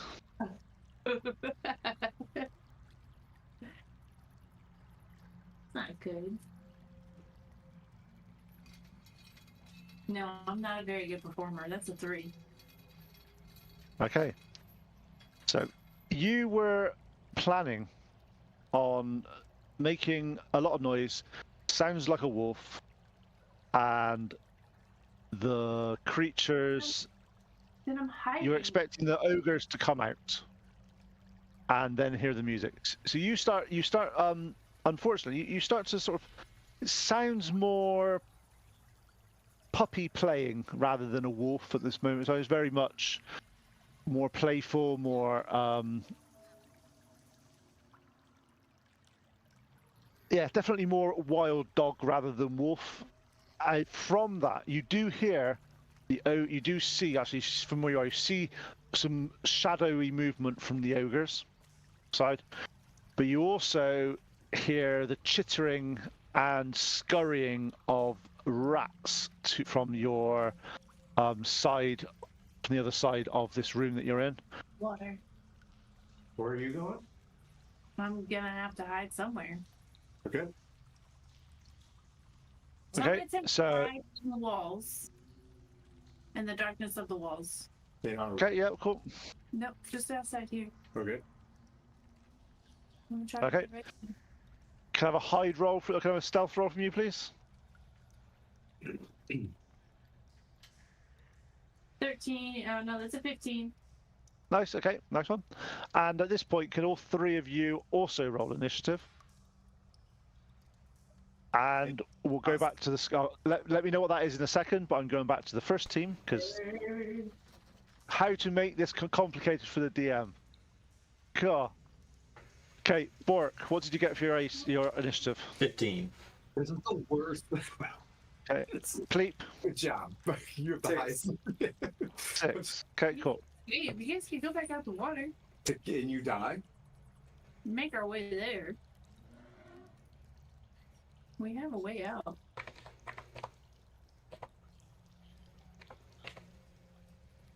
Okay, so Bork, you actually go first. Whoa. So currently, just to let me explain what's happening out here, you currently have one of the orcs which is dancing. And how long's your command last? Oh, it's just one round. Yeah, so he danced for that one round, and he's no longer dancing there. You've got 3 orcs and the guy in the robes, and currently they're about. They've obviously hit the cooking pot over the floor, but Pleep and you are about sort of you're about 10 feet away from you. You're not in melee combat at this moment in time. So you have these 3 orcs that are slightly back and the eyes in front of you. What do you want to do? I am going to. Is he's first or is my own first? Yeah, Bork's first because you got 6, didn't you, Pleep? Yeah. You have to bring it up. Yeah. I'm going to If cast. you went first with 6, that would be quite worrying. That would be very Yeah, that's worrying. right. I'm going to cast said Vicious six. Mockery against the dude in the robes, and I'm going to tell him, I'm going to say, how dare you question our hospitality? Okay. Wisdom So 4. that's a Or wisdom wisdom saving 12. throw. Wisdom 12. Okay. 11. So He fails. he takes 4 psychic damage, and he has disadvantage on his next attack roll. Yes. Nice. 4 psychic damage. Yay! And I'm going to start. I'm going to move 30 feet away from him. Like, fine, you don't want my hospitality? We'll just leave. And I start walking away. The prisoners are. You can give one of them your shield. Pleep, let's go. Okay, cool. You see him sort of his eyes scowl up as he looks at you, and and you've stepped 30 feet backwards. There's 3 orcs' turns now. 2 of them basically manage to get their weapons out. They're a bit confused. They look like they were the 2 that came out that were just very bemused in what was happening. They look like they're a little bit shell-shocked and not really quite with it at this moment in time. But the 3rd one picks up his great axe and rushes towards you, Bork. And you see them move with like an where you were fighting the orcs before, obviously they were in like a tunnel and they were very much restrained. But he seems to have moved like 45 feet in one movement speed, running straight towards you, and tries to attack you with a great axe. Does a 15 hit you, Bork? Can I do anything as a reaction? No. No, yeah, it does hit. 6 points of damage. As the battle axe comes, so the great axe comes straight across your chest and dings a part of your armor. I just look up and I go, ow! That wasn't very nice. Okay, Cleep, your turn. Anybody near me? No, you are. They're 10 feet away from you. Bork is 20 feet away from you, and Bork is currently engaged with with one of the orcs. Is Zora with us still? Just asking for a friend. She's here. Please come get me. I'll be there in a second. Yeah, I'm swooping and gonna try and grab Bork, keep him up with my talons. You know that I just say you know from this happening that there will be an attack of opportunity against one of you. Yep. Just letting you know, and I'm going to do this as a dice roll because I'm nice. So, Bork, you're on evens, and Pleep, you're on odds. And it's an even. Sorry, Bork. And he tries to attack you. And does a 13 hit? No. Don't forget about. Oh. Woo. Come on, Bork. Come on. So as you rush in, you swoop in, you grab Bork, you start to go up, you see the orc flail with his great axe and narrowly miss Bork as you swoop up out of the air. The Chenault tanks are holding by dear life. We're coming. Okay, so you're going, what, 50 feet up in the air? No, not quite. Just above the tree line. Okay, cool. Forest, and So then get in and try and like get out of the line of sight. I want them to know where I'm going. Okay, cool. And then what do you call it? Try to kind of head in the direction like super. I know not yet, but the direction I want to go with them is swoop around and go to the rear entrance of the cave to meet up with their. So you're just let me go. So you're going up tree line, going down below the tree line for them to not know where you're going. Yeah, not yet. Or Yeah. okay, Get out of sight. okay, cool. Okay, you hear actually Bork. You hear the orc in charge shout, "Javelins ready!" Oh boy. Javelins. Oh They boy. have javelins all of a sudden. Oh boy. They've always had javelins. They had last time they threw something. It's just that you were higher enough that they couldn't hit you. Remember? That's right. Okay, we're going back inside. So, have some initiatives from Zora. Mine was 6. Nice. Tim, 21. Good job, Fleet. 5, and Moriana. Moriana. Moriana's 21. Nice. See, showing them how to do it, Moriana. Showing them how to do it. Lie. I'll show him where to go. Go. Okay. Out of the cave entrance to where the rats were, you see 5 giant rats start prancing into the area that you're in. Okay. And you hear squealing, and not that one. They're going into the other entrance, Tim. That's it. They're going into that room there because they're coming down from that right-hand side or left-hand side from you. And you're hearing behind them sort of screeching type sounds as from a goblin. Okay. Well, I'm going to. My instincts are automatically going to shift. So I shift into my bestial form. Okay. And Is that an action, a bonus action? it's a bonus action. Cool. Okay. What are you shifting into? I just get. Oh, you're shifting into your So I shift. I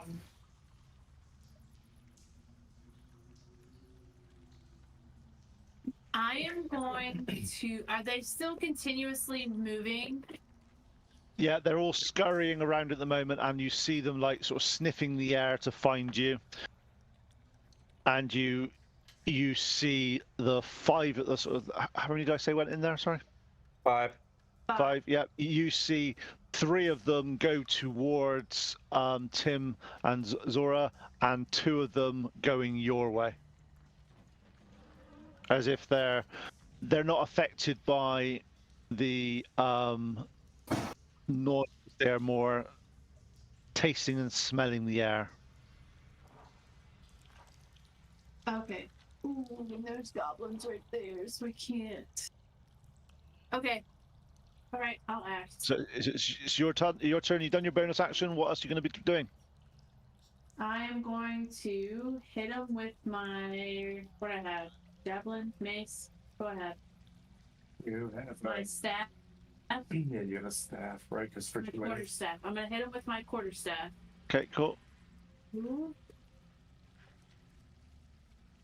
Oh boy. right. Yes. Oh boy.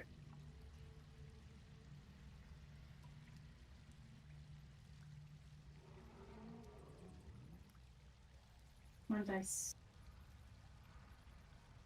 Okay. So I hit him with my staff. What do you roll to hit? Let's see. That's a 9 plus what? Strength? You'll stay on your weapon. Go back to actions. There you go. Here it is. 9 plus. 1. So 10 to hit. Yep, you try to hit the rat and it scurries a bit out of the way and you hit the ground next to it. Okay. Then I'm going to, kind of okay there.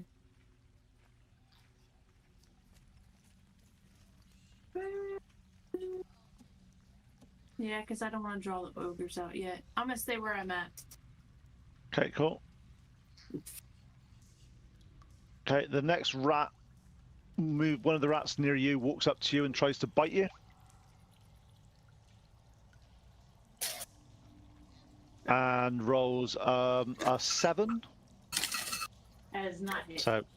So 7 does not hit you, that's fine.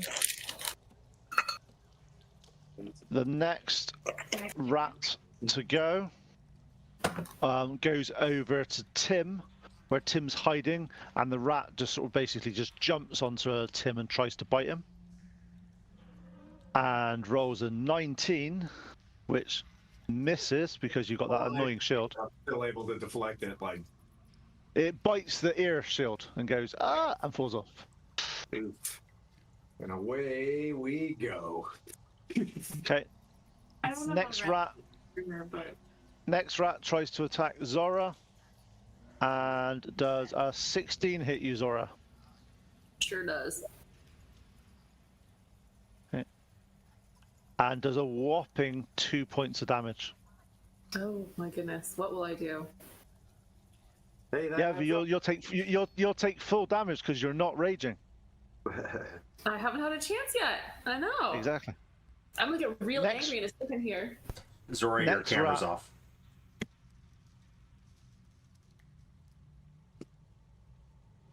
Next rat attacks Zora again. AC 17. And that hit. And this one does 3 whole points of damage. Oh, boy. And now it's Zora's turn. Okay. Well, at this point in time, I am gonna enrage. Nice. Sounds like a plan. It's like a really good And there's plan. currently 2 rats attacking you and 1 attacking Tim, and the Can't other believe 2 have got. I can't believe I am involved in this as a person and a player. I can't believe I am involved in this plan. But this is the All right. absolute dumbest I'm gonna take I'm gonna take a swing at the That was rat the that's closest three to me. parties. Just... oh my goodness. hey, Leader. Okay, so you're attacking the rat. Fine. There Yep. go. 16. 16 hits. Okay, it's a D12. Let's see.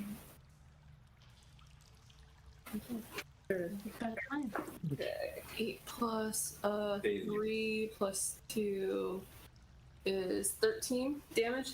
Nice. Okay, so you hit the rat with such force that you go through and your axe cleaves one of the rats in half and then buries its head into the next rat. And that rat's looking particularly, he's on his last legs as well. All right, Richmond won. Okay, so Tim, in front of you, there's a rat that's biting you, and there's a rat that's on its last legs. Wait, oh, she cleaved through? Were you? Yeah. We're doing cleave? Fan. Yeah. All righty. I shall swing. Does I believe that's a 13. Oh, it's in the pocket. 13 hits. I want to make sure, yeah. 13. Okay. And it's So are you attacking the healthy rat or the injured rat? healthy rat. 5 points of damage. Okay, that rat is still alive. Oof. These are giant rats, remember? They're not like little Yeah, baby yeah. rats. These Big rat. Got it. are these are big rats. Woo, level 1. All right, let's go. Okay. So you've done that. It's now the final rat's turn, which is on Mariana. And does a 15 hit you, Mariana? Yes. And take 3 points of bite damage. Oh, come at me, rat. So now we've done the first turn on both sides. I'm just going to go back to the previous party members. Currently, Pleep, you're in the sky. You're flying over. You've just swooped up and down below the trees. Bork, you are held with by Pleep. What are you doing? It's still in initiative order. So Pleep, you sorry, Bork, you are first. What? Yes. I took some damage. I'm gonna pull out my 2 lodestones and cast Mending on myself and heal Okay. for 1d6. So I gain 4 back. Nice. And That basically uses one of your hit dice for rest, doesn't it? Yes. Yes. I was today years old when I learned it. Is that how that? Yeah, that's how it works. Yeah. You've only got a limited number of ones you can use. Yep. So that works. Not that I looked it up at all. Not that I looked it up in any shape or form. That's first time I've used it, so it's a good thing for me to know for the future, anyways. And then because when I first read it, I thought that's a bit broken, and then I looked at it a bit more, and it's actually not as broken as you think because it's your hit dice. And then as a bonus action, I'm going to give Pleeps a little bit of encouragement and inspiration, and give him a bardic inspiration. Nice. So, Pleep, you have a 1d6 to add to an ability check, attack roll, or a saving roll. Or, if you deal damage to a creature, you can add that d6 as extra damage to that creature. Okay, so now it's the orc's turn. You heard the previous one when the guy was saying, "Get your javelins ready." You start to see javelins hurtling through the woods in random locations near you guys. So 3 javelins go past you, one under you, one over you, and one to the right-hand side. So they don't quite know where you are because the trees are giving you some level of degree of cover, but they are throwing sort of javelins in your rough directions. You sense that they are trying to get hold of you. It's now your turn. I'm at the Bork. I want to say, everyone's a critic. I know. It happens. So currently you're about 30 feet in the air on the other side of the thing. Is your go, Pleep? What do you plan on doing? And just keep going away the opposite, away from their flying, trying to fly out of range as best I can from their javelins. Just keep flying, and then kind of start. Are you doing that? Are you trying to do that in a sort of stealthy flying type thing, or are you just trying to get out as fast as you can? In between trees. Yeah, but also what you want to try and do is, if you were doing it stealthily, they could potentially have trouble tracking you. With the trees, they're still going to have a bit of trouble, but they can do perception rolls to find out roughly where you're going. So it's your choice.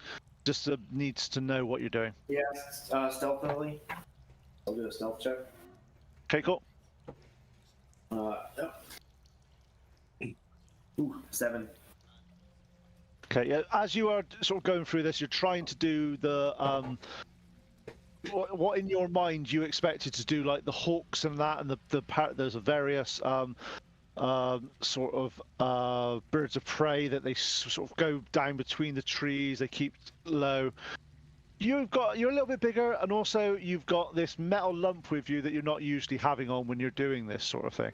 So you try to sort of avoid some of the branches, but you do sort of, your wings sort of clip some of the branches, and some of the sort of the branches snap, and you see them falling down. So you think you may, if pans how bad they or how well they see, but you may have given your slight position away, trying to avoid them that way. I go up and like, you could have used that bardic inspiration there, buddy. Saving it. That's fair. Just letting you know. It's for stuff like that. Yeah, again, Bork, you hear from the guy in charge. They've gone that way. Run! You don't know where they're pointing or anything like that, but you just know that that's what the guy in the furs have said. Sorry. So please, if you just hear guttural sounding words. So, Would Mariana, back to your start of your. I was gonna Yes, say, I've got- can I do an insight check on it just to Yeah, see you- if I can tell if he's Yeah, sure. saying it with a certain amount of confidence, like he actually knows? 13. Yeah, he seems to. He thinks he knows. Sure. And he thinks he goes that way. Okay, So he won't. Yeah. not deceptive. So Mariana. No, definitely not deceptive. Gotcha. So, Mariana, it's your turn. What do you want to do? You've got two little rats in front of you at the moment. Yes, Moriana, in the heat of fighting, sends out another wolf wail and goes, "Oh!" Still trying to draw out the orcs from the other side. And I am going to take a swing at one of the rats with my quarterstaff. That's a lot better. That is at 19 to hit, That definitely hits. and that is.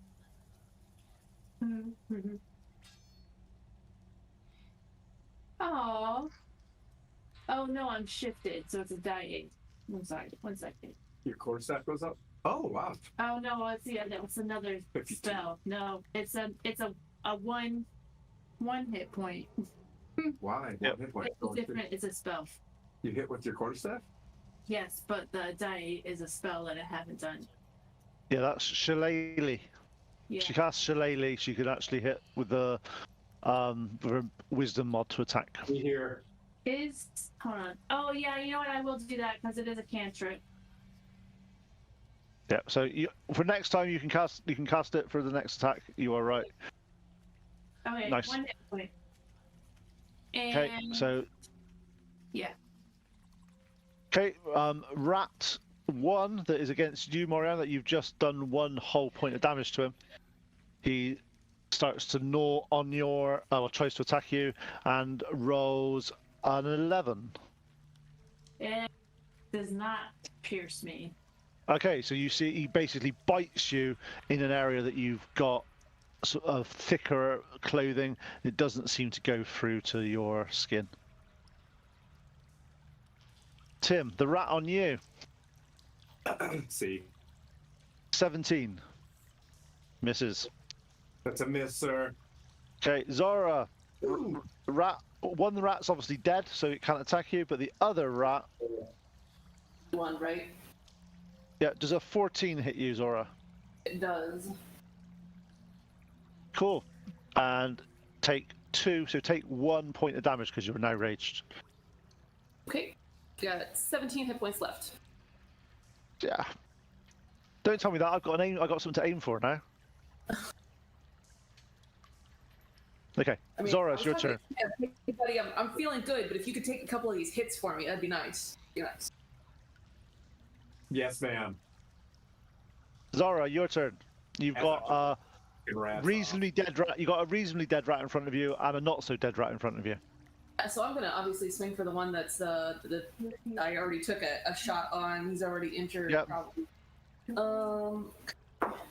Very pretty. Oh fuck. I rolled a 1. Oh. I like Oh. whiffed it on this dying rat. Okay, let me just see. I'm just going to roll a dice to see if Tim has fun. Okay, right. So you swing with all your might against this rat, expecting the similar result as last time. You swing like kind of like a sort of baseball bat type thing. As you do, you lose your footing slightly, and the axe flies going towards Tim.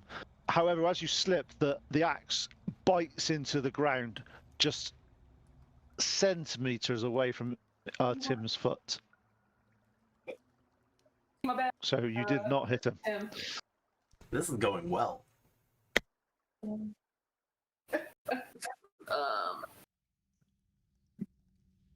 All right. Tim, So what? unless you do anything else, Zora. Did I take Nope, damage? that's it. No, it missed you, Tim. It hit the floor Listen to just me. by your foot. Okay. 1 second. Or by an inch, if you want inches, by an inch. Eagle's feather for those of us in America. All right. Let's take a swing. 24 to hit. The rat suddenly turns into a ninja. No, you definitely hit it. Sorry. 8. Wait, is it +3? Yeah, 8. Oh. Okay, with that 8, you kill the rat in front of you. Okay. Ooh, Unfortunately, these are chunky rats. no, because you don't cleave. You can only cleave if they're on full hit points. Got it. If they The have rules of if the Got it. rules of cleave is you've killed somebody that's on 100% hit points and then you do damage and it goes to the next one. Otherwise, it gets a bit weird with all the various stuff doing it. So there's currently one rat in front of you, Zora, that's still around, and the last rat in front of Moriana tries to have a nibble and fails miserably. So now we're back outside again to the duo that is Bork and Pleep. Bork, you are up.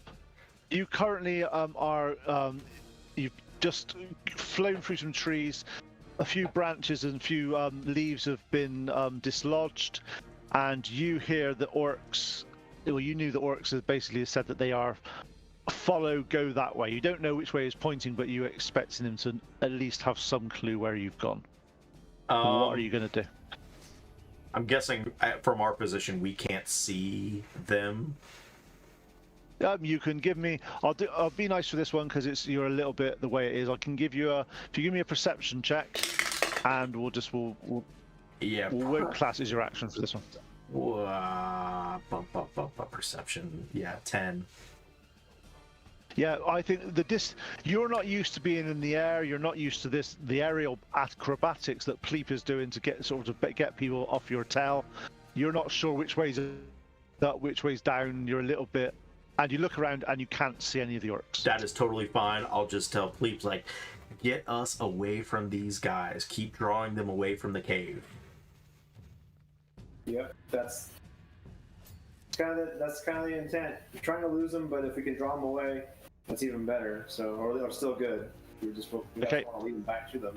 Cool. This time, between Bork and Pleep's turn, you only see one javelin, and if you hear it about 30 feet to your left, as if it's slightly away from where you are. So they think we're in a spot that we're not, possibly. So you guys have carried off into the woods? A little bit. Yep. We're drawing the orcs away. Got it. It's all good, bro. It's all good. Okay, and at the end of this, so what we're going to just say, obviously, you hear some more shouting. So what are you going to do, Pleep? You're going, it's your turn. What do you want to do?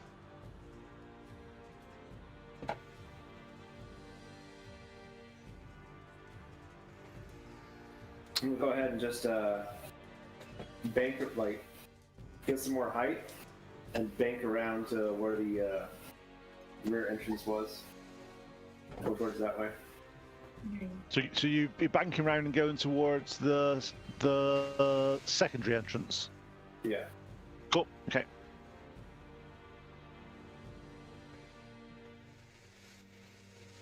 Again, you're hearing some guttural moves, but you're getting a bit further away from the guy in charge now, and all you're hearing is him chastising the orcs for not hitting you. And they are sounding like they're about 70, 80 feet away now, Bork. Okay. So you definitely you think you have managed to get away from them on that. Sweet. I think we might be good. Well, did you use your dash action to get? Did you just do your normal movement, or did you do any? I think us with your action, Pleep. Normal movement, 50 feet. Okay, cool. Is there anything you want to do with your action? We're gonna see what happens.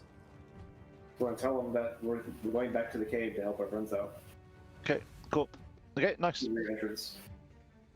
And start of the round of the internal fight. Moriana, it's your go. There are currently 2 rats in front of you. I'm gonna cast Shillelagh. Yep. And then attempt to hit the closest one, which is good. That is a 17. Nice. And we've got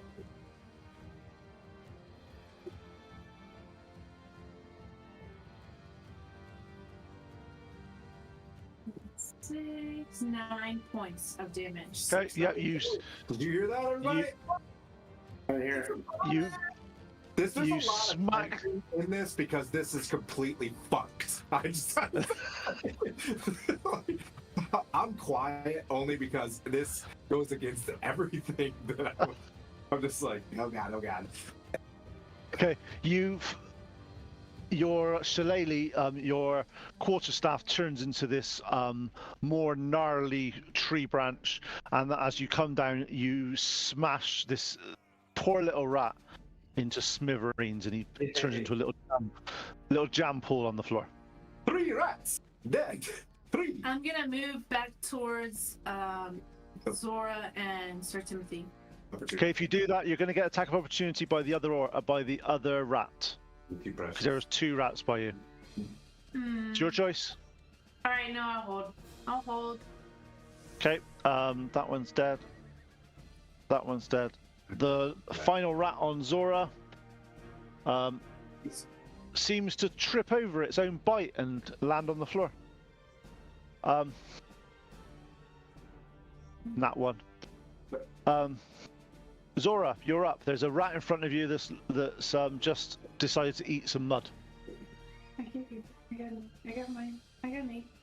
A gentle lady's like head nod of yeah, bro, I get it, and then I take my swing at it.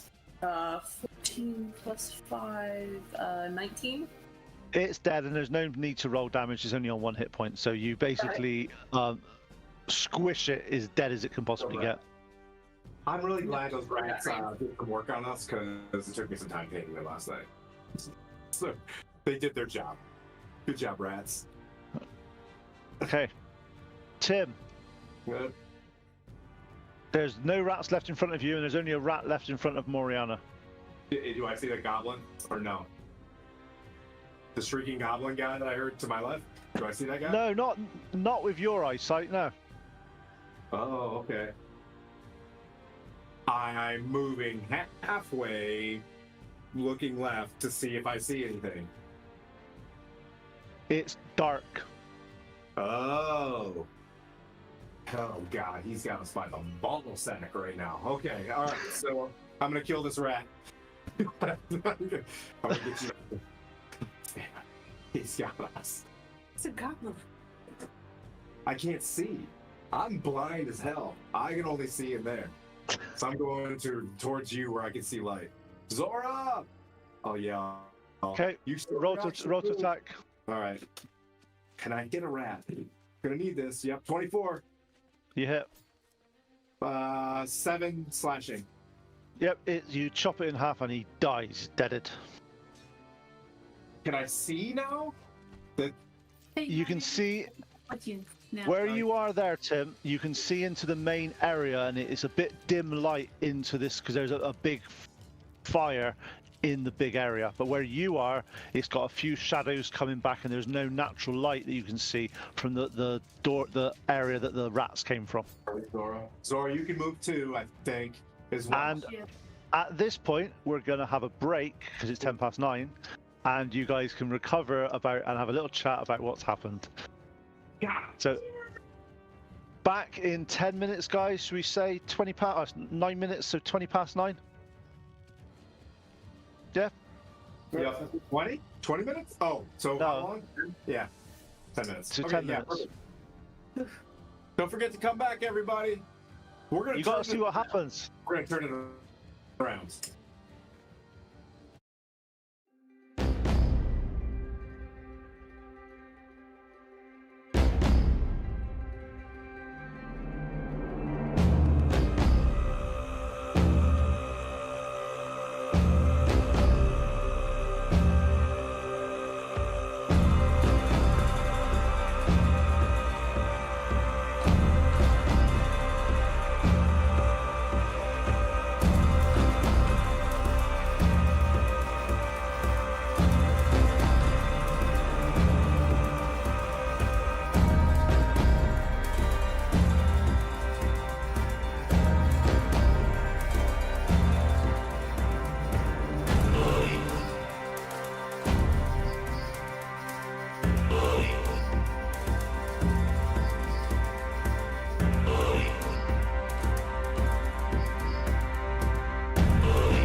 And we're back, everybody. And welcome to round 4 of This Is How You Split the Party. So, Hey, it's worked so far. On how to reunite the party. and outside, Bork, you are up next. You are currently flying, and you know you're flying towards the second entrance with your friend Pleep. I'm just going to do a perception check. gonna do? I'm just going to do a perception check to see if I can see the waterfall and direct him towards the waterfall, if I can. Okay, cool. That is 10. Yeah, you're still getting used to this height and altitude and being above the cloud. It's a little bit disorienting for you. You know that you're heading in the right direction because you can see the mountain type upcrop in front of you. So I'll just but give you some do words of realise encouragement. You're doing a good job. you do realize that you probably need to be going a little bit faster though to catch them up at any time. Gotcha. Then I will tell Pleep, I'm like, speed this bitch up, yo.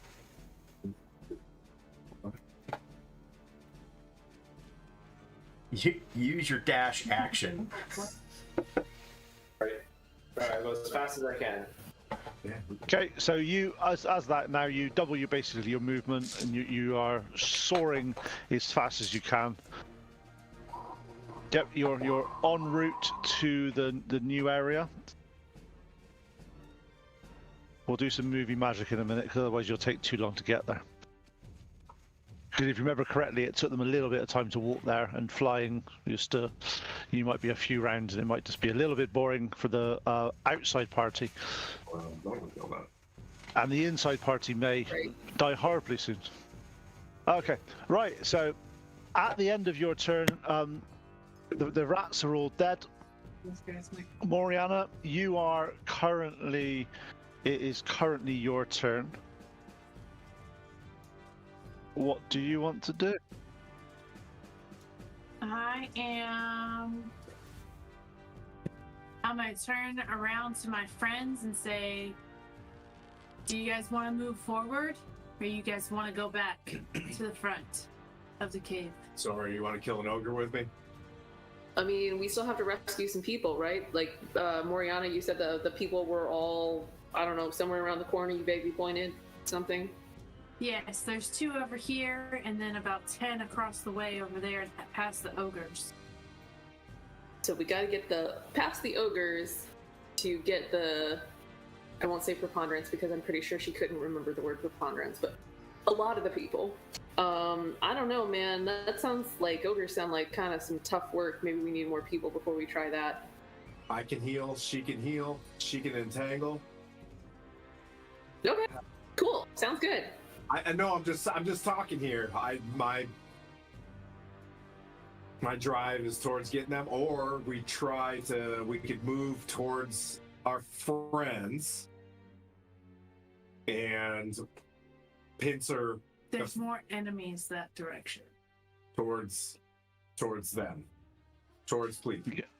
There's no... Okay, Moriana, it's your turn. You've got 6 seconds, so what do you want to do? Okay, Moriana is actually gonna start her way down to where those cages were. Okay, cool. So you're going around the corner, and sort of so if you want to move your movement speed, so you can get back there. Perfect. Yep, Back there. So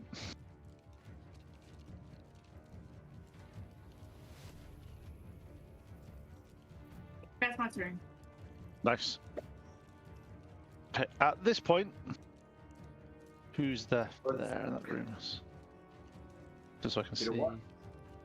Okay, those rats, by the way, all those rats, can you just remove them off the thing? So I know they're dead, but can we move the rats from those? You want me to get rid of them? Yeah, because they'll just get in the way, and they're dead now. They evaporated and turned into little pixels and flew away, and XP flew into you. Like a video game. Yeah, exactly. Yes, chef. Despawned. Yeah, they despawned. I had the exact amount of rats that you asked for. Just saying, I have rats that can just lay everywhere. Just be sure to shift and That's right fine, click. Dora. Just be sure to shift and right click so you get all the loot. Oh yeah. Have you like? Can I get a cool rat tooth or something? A little tailbone. If you want to spend the time doing it, yeah, you can definitely do some stuff like that. Just shift right click. At this point, though, Zora, in front of you comes two goblins out of the shadows. Zora? One slightly bigger than the other. Who? To who? Me. They come into the room, and you see there's two of them. One, and you see where they are there, and they basically go towards Zora, and you see the bigger one sort of gesticulating and pointing at you and screaming some horrible commands that you just don't know what they're saying. But normal, yeah. Obviously, they just want a hug or something like that. That's the way it's going. I think it's nothing. All It's fine. goblins I don't want see what the problem is. Yeah, exactly. They just want a hug. A hug, Zora. So, first of all, the little goblin gets pushed forward by his guy in charge and gets told to attack. And he nearly trips over his scimitar, but it hits the wall next to you, and it doesn't do any damage. The goblin, the guy that looks a little bit more ferocious, comes in, and you see him he picks up his scimitar and he's moving it like left and right as if he knows what he's doing. And one attack is 17 and the other one is 12. Hit one. So he goes like ka-ching, ka-ching, and he's as if he's actually trying to do something in a slightly fancy way, but he only does 5 points of damage to you, which is 2 because you're raged.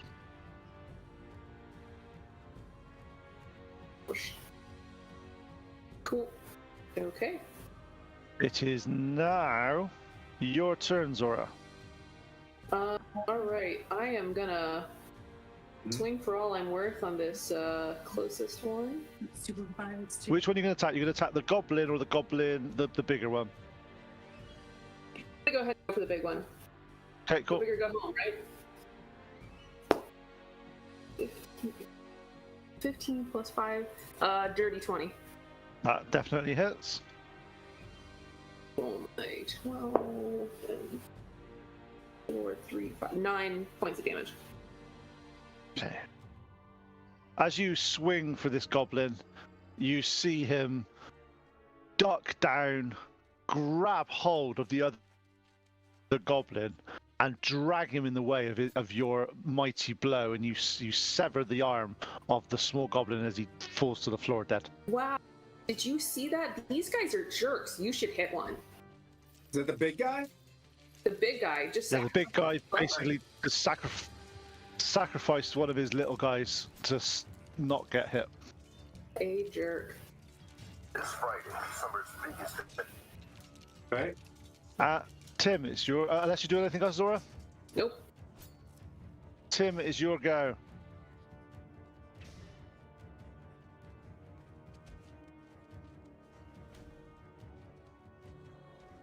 Good luck, Moriana.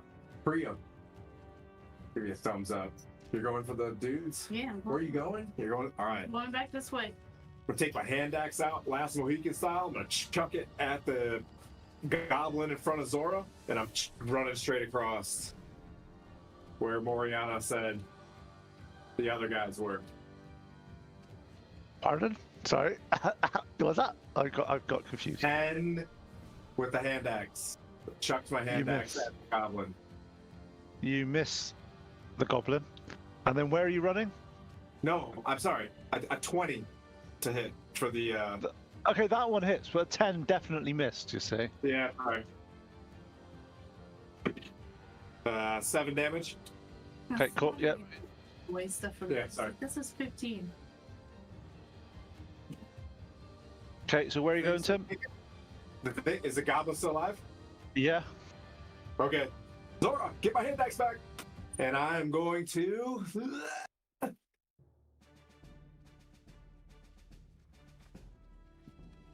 Which way are you going, Tim? Come on. Where are you going? Can you come help me? I think you're good. Are we doing a three-way split on this third party now? Zora's coming with me. I trust her. I'm gonna go to the center of the room. I'm gonna move my normal movement. Okay. Just kind of peer down the cave and see what's going on. Yep, you do see there is some light coming from the other side, and there is some shadows moving. Okay. Okay, so that's this turn. That's that turn done. So Bork and Pleep. Can Zora move? Stick with you, She's Tim. got Zora's got the goblin that she's fighting at the moment. Oh, that's right. With an axe in its head. All right. And Zora goes before you, Tim, and she didn't move because she has some goblins to attack. Okay, right. So Bork, what are you gonna do? I'll do another perception check for the cave or for the waterfall. Yep, cool. Got him. Ooh, that's a much better one. That was a dirty 20. Nice. You hear, as you're going, you basically come down south a little bit, you pulled the orcs away, you've then come back round and circled back round. You can hear the orcs a lot further south, making lots of noise going through the trees. However, you also hear to your right-hand side, which will be probably a couple of hundred, a bit of that way, which is by the entrance way to the cave, you are hearing quite a lot of commotion and goblins skittering, and at least one big boomy voice from that sort of area. And I'll directly. You guys stop. Yeah, go ahead. Tim, stop listening. You can't hear anything. Shh. I'll tell Pleep, I'm like, head in that direction. I don't know how far it is, but head in that direction. So you're heading towards the sounds? Towards the sounds, yeah. Okay. That's away from where you currently is. You're going towards the back entrance.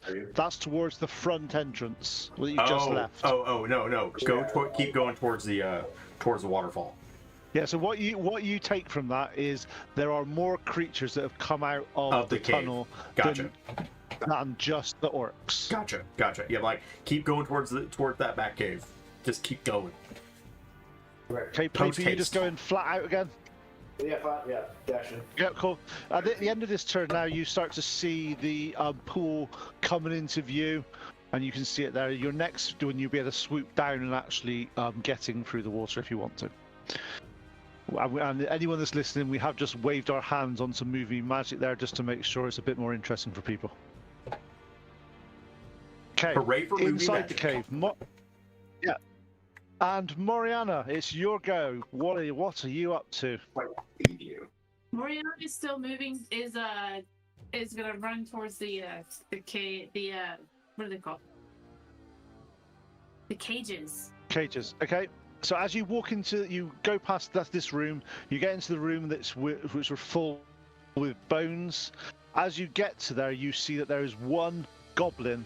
Go back. The goblin just where you stood there, guarding this entrance. Just a single goblin. I cast the lily again and try to hit him. You don't need to cast Shillelagh again. I think it lasts for like a couple of minutes.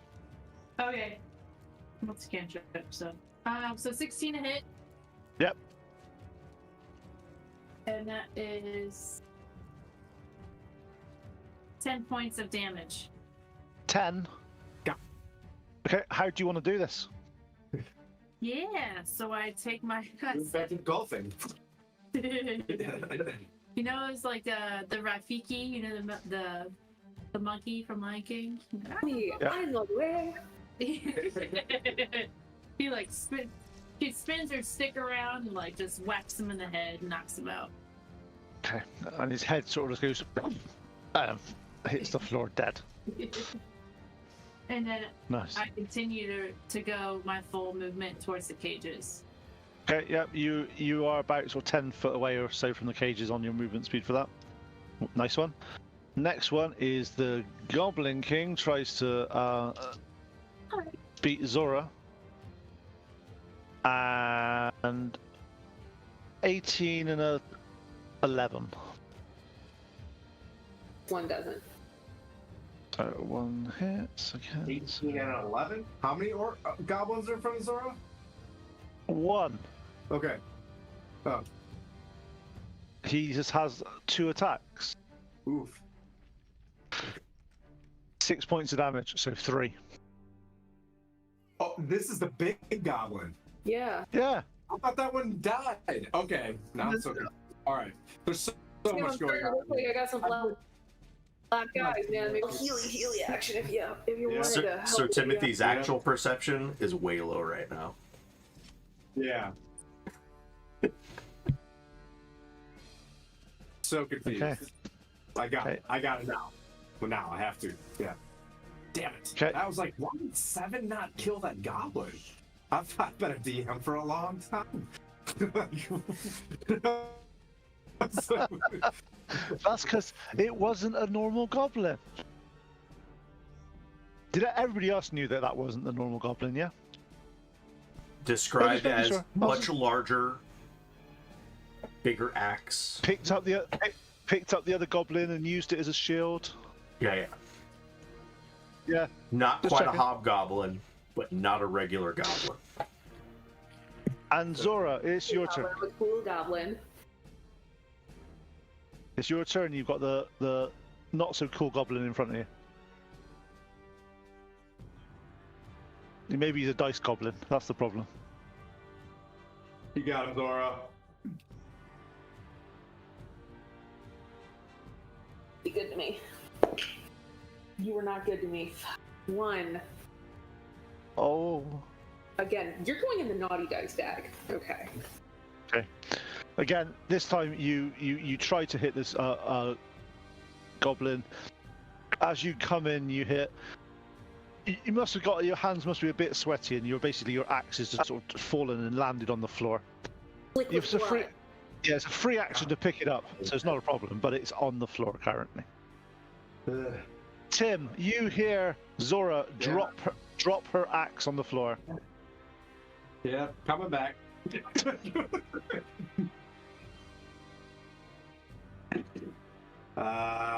23 to hit. Hits. Was that also the hint? Was that with advantage you rolled? No, what? Because you're flanking. Why? You're flanking it. Oh, okay. Or a 24. Okay, just saying. But remember, you obviously you're flanking. Yes, sir. 11. Okay. 11 slashing. Okay. Yeah, it's with that attack. You see blood oozing out of its very arm, and he's like lost the use of one of his arms, but he's still just about hanging on. Holy guacamole, you hear me say. Okay, Yeah. Bork and Pleep. We'll do this as a joint term because it's just easier with you. There's no other guys around. So you basically plunge dive into the pool to get in as fast as you can. Could I just have an athletics check from both of you, please, just to see how far you can just get under the water and get across? Did you join the party? They're trying.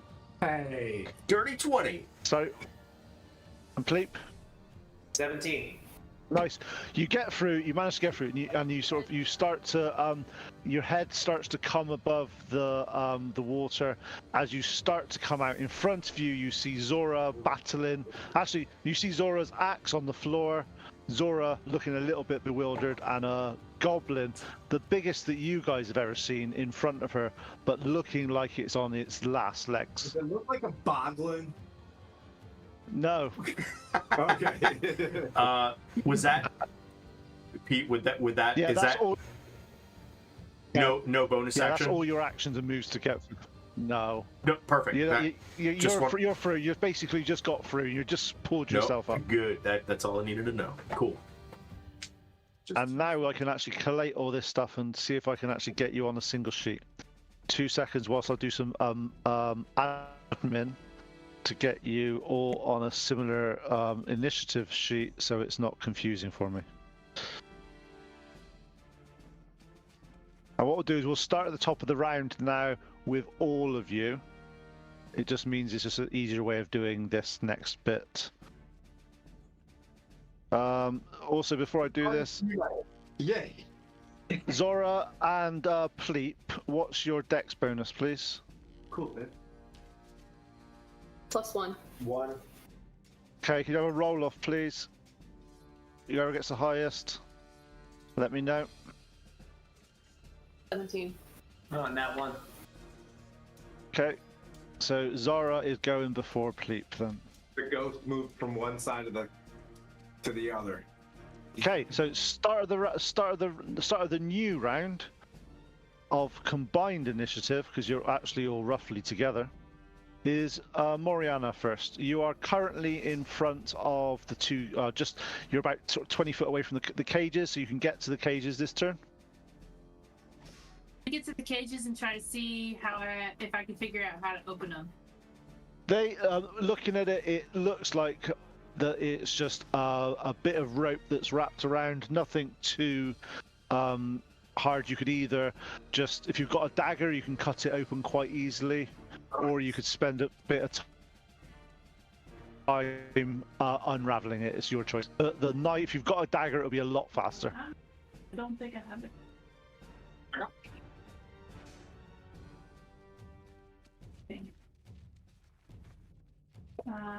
I'm pretty sure I don't have one. Okay, if you don't, just spend the rest of the the rest of the round just ripping the it's quite cheap rope, and you manage to undo it and get it out, and you get one of the cage doors open. Okay.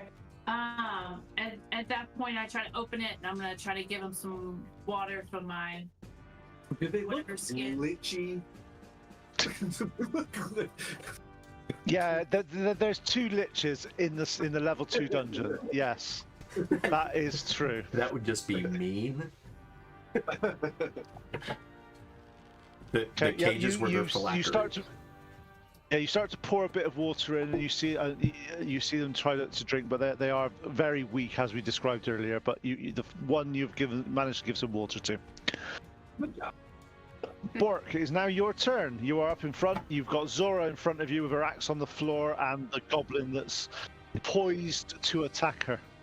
Orc's back. Can I non-action? Kill Zora. I'm gonna look over. If I see him getting ready to hit Zora, I'm like, "Don't hit her. She's gonna hurt you really bad with a vicious mockery." Nice. He needs to make a Wisdom 12. He fails. And he takes 4 psychic. As he does that, his head sort of goes, and he drops to the floor dead. I go, "Oh boy, that was unexpected." I go, "Well, we did some things, guys."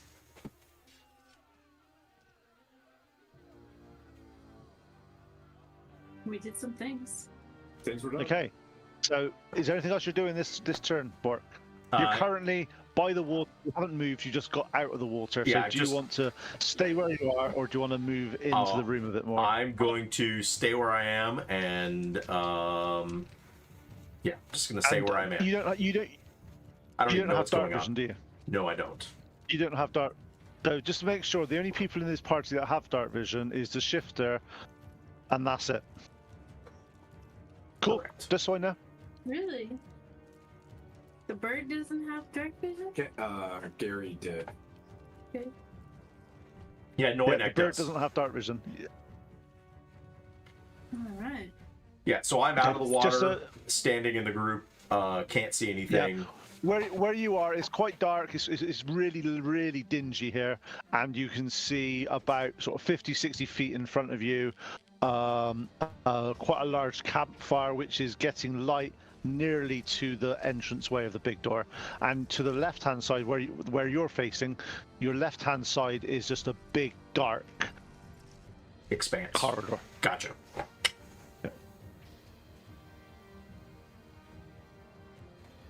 Well, if I can in those 6 seconds, I will tell them really quick.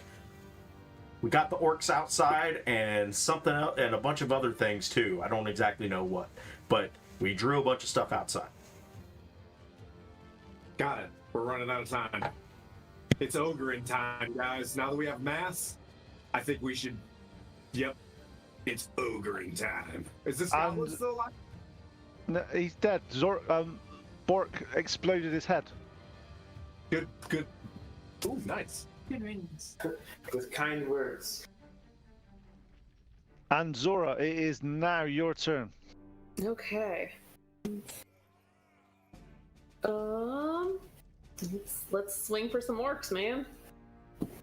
Okay, there's no orcs here. There's no one there for you to attack. So, which The way orcs are outside. Okay, so I know. Straight across. If you're about to grinch, I'm like straight across. But I would only. Yeah, it's up to you. No, I'm trying to look for Moriana. map. Is she still up by the cage? Yep, Moriana's in the cages. I'll change this map. Yeah. Moriana's by the cages. We know from Moriana that if I were to go down towards this light right and then go around the corner, kind of, I guess, hook a right based on my top down perspective, that's where there was like a whole bunch of people clinging to the lip, right? Yeah. So I'd say let Moriana get the two people off to the left, and I'm gonna book it across to go looking for those people that were clinging to the ledge and go save them. Okay, from where you are there, obviously, with your movement speed, you'll get near the campfire, and then you can go. If you want to do a double move, you can get to the entrance way. Bear in mind that the further you get away from this light in front of you, it is dark. Yeah, I'm just gonna do the single move, end up by the campfire, and just sort of hope everybody's gonna follow me. Okay, what you're doing, you're actually gonna just for obviously just for future reference, because it's quite nice to do this. You've obviously used your movement speed to do there. Are you gonna ready your action to do anything just in case? Get my hands off and get a better grip on my axe since I cool. to clean it off. And other than that, it's not like I've spelled prep. That's fine. So Okay. question though, because I have now moved and I've not attacked an enemy in combat, does that mean that my rage has dropped? Yes. Okay. I have one more block of rage, so we'll just kind of wait on that. Did you punch me? Okay. Too nice to punch. You got one more rage left. Okay, we're fine. I have one, yeah. Okay. And it is Pleep's turn. You haul yourself out of this water. You shake your feathers and it sort of gets water everywhere. And you're currently by the pool. Zora's just marched off by the big campfire. What do you want to do?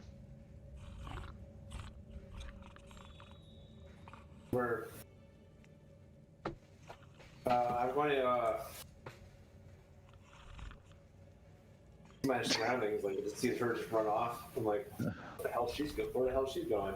So Also, from your perspective, being a creature of air and creature of flight, this is quite claustrophobic. It's not bad for you, but it's only sort of a 10-foot ceiling to a 15-foot ceiling in places. So you're used to being a little bit more free. I only have 25 feet that I can walk too, so move slower.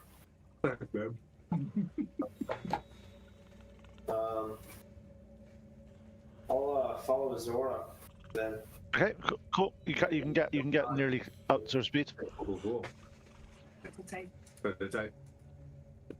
Does someone want to move Pleep nearer to Zora, please? And Tim, it's your turn. Having left the room, joined the room, you now get to leave the room again. Going to Zora, and I'm gonna give her 4 lay on hands. So you get 4 hit points back. Cool. One of my black eyes goes away. Okay, start of the rounds. Moriana, it's your turn. Okay, I move towards the other cage and I try to get that one undone. Yep. You manage to get in there, similar to the last time. You undo the rope, you open the door, you get some water, and you sort of pour it down this poor woman's mouth.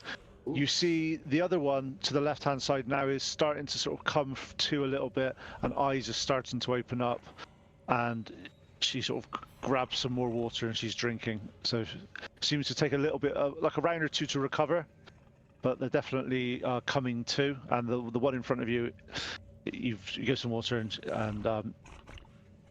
yeah. So they're looking like they're not dead. They're looking like they're savable. Okay. I'm gonna leave my water with them, and then I'll dash. Are you going to tell them anything, or are you just dashing away from them? Huh? Can you tell them anything? Oh, well, before I leave them, I'm gonna say, if you can stand and fight with us, come do so, and... We're part of the rebellion. We're here to protect you. Yes. Yeah, ugh, that came out of my mouth. Okay, could I, Empire. on that note, could I have, actually, no, I'll just base it on your passive perception. Your passive perception is reasonably good. These are both humans. Oh. Yeah, you look like a wolf or something. No. No, it's not. No, it's not that. It's, you know that they cannot see in the dark. I forget about that. Fable. We got time. What time? Bring him up. Yeah, bring him up slowly. Okay, I'll wait for the rest of the round, for the rest of this round, and I'll say, Yeah, okay. And I need you to come with me. Yeah, next round they'll be able to. Both of them will be able to come with you, no problem at all. Bork, your turn. Did this plan work? That's what I'm saying right now. Like, what? What? Yeah, so I'm just standing in that room by myself right now, correct? Hang on. You should be there with. Yes, because they all left. So I see Sir Timothy and everybody run out, and you just see my little legs go. Ding-a-ling-a-ling-a-ling. I just clop, clop, clop, clop, clop, clop out to Sir Timothy. How far can you move? 30. Ooh. Actually, I'm probably farther back here. I think we're back probably like here-ish. Yeah. So there you go. So you catch up to the group. Okay. It's nice. So there we go. So you catch up to the group. Anything else you're doing, Bork? And I'll point. Do I see the entrance to the entranceway to the cave? Well, see, the main entrance. Yes, you do. You see light at the end of it as well. That's what I'm talking about. It's like so. We had the orcs and the big orc came outside, and some other things came outside as we were leaving too. So we need to be quick. Yep, looks like we know that there's two ogres in front of us, so we got to go hard in the paint here when it happens. So bring those rays of frost. What are you talking about? What is a ray of frost? You're with me? I thought it was. Here with us. We're all together.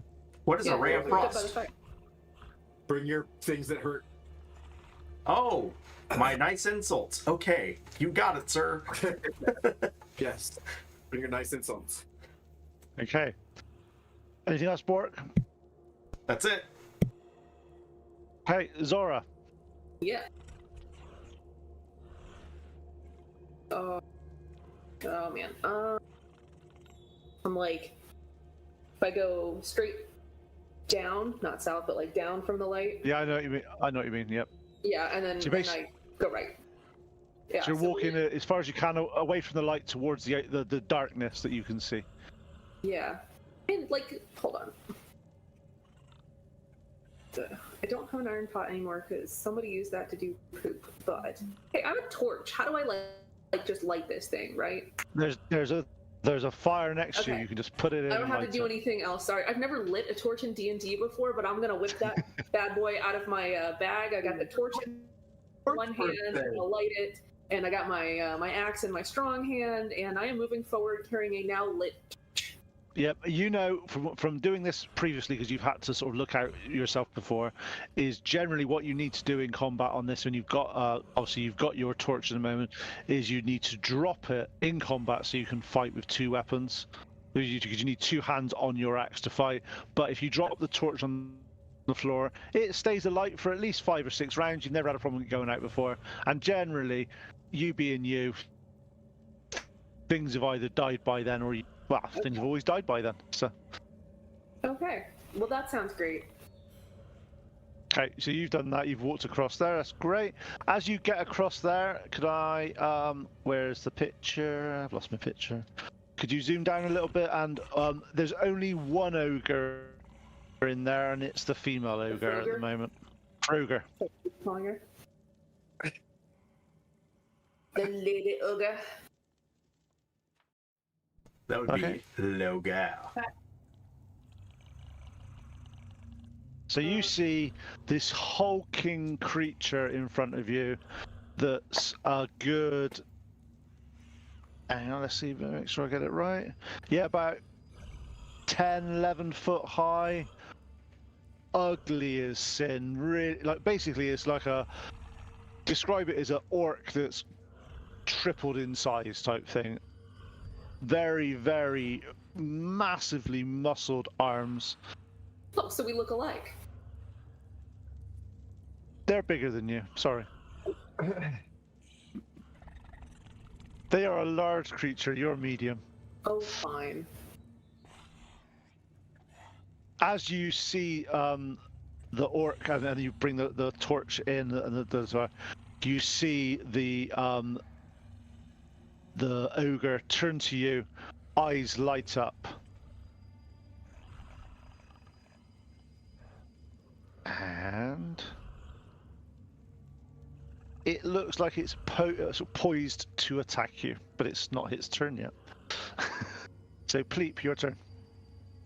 You see, now that you've got the torch over there, you do see the torch around Zora, and you see this hulking brute about 20 feet in front of her.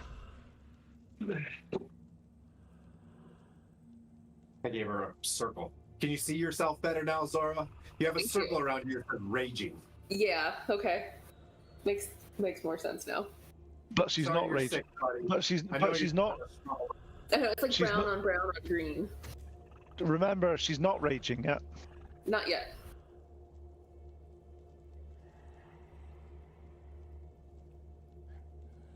Okay, so Pleep, what's your plan? With my little talons next and behind Zora. And can I reach her from there? 25 feet? Movement? 25 feet, you'll be about 10 feet back from Mora, because you have a little bit further back. Because she moves. How fast do you move now, Zora? I am 30, walking speed of 30. It's the next couple of levels you start to go a bit faster. So yeah, you're about 5 feet behind her type thing. So. And then I ray of frost. Tasty. Don't roll a 1. Don't roll a 1.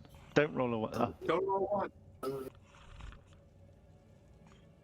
Race in a 17 to hit. Nice. I've thrown my die that threw 3 1s today Thanks, away boy. already. Okay. Oh, you got it? Nice. Yeah, thanks So to you. So what did you? What damage did you do for the to the ogre? Doing the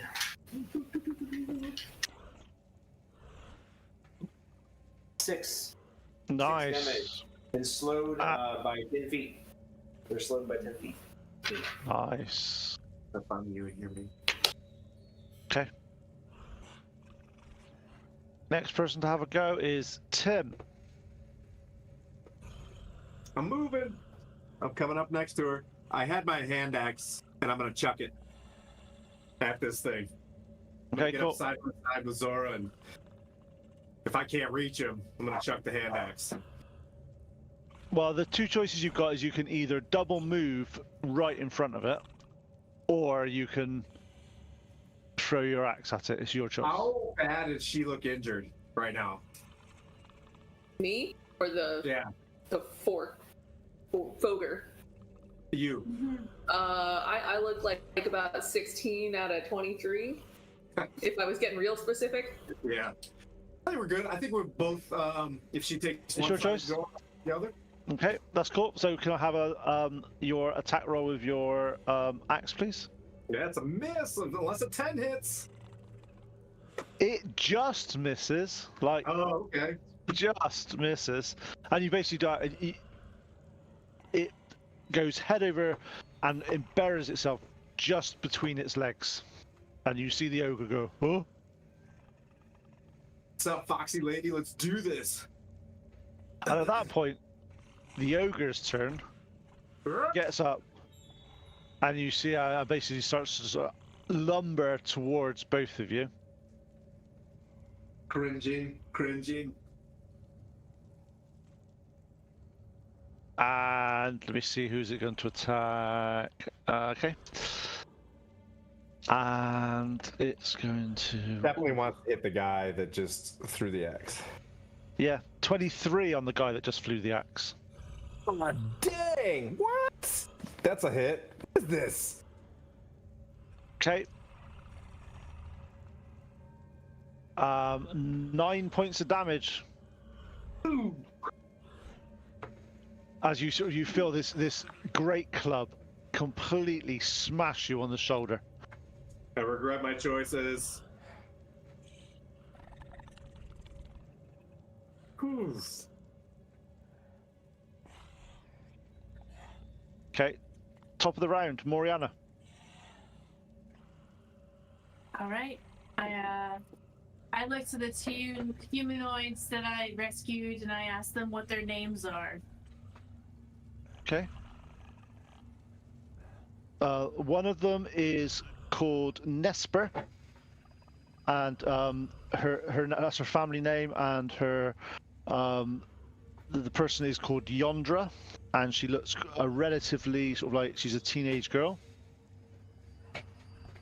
And the other one is an older gentleman called Bryn.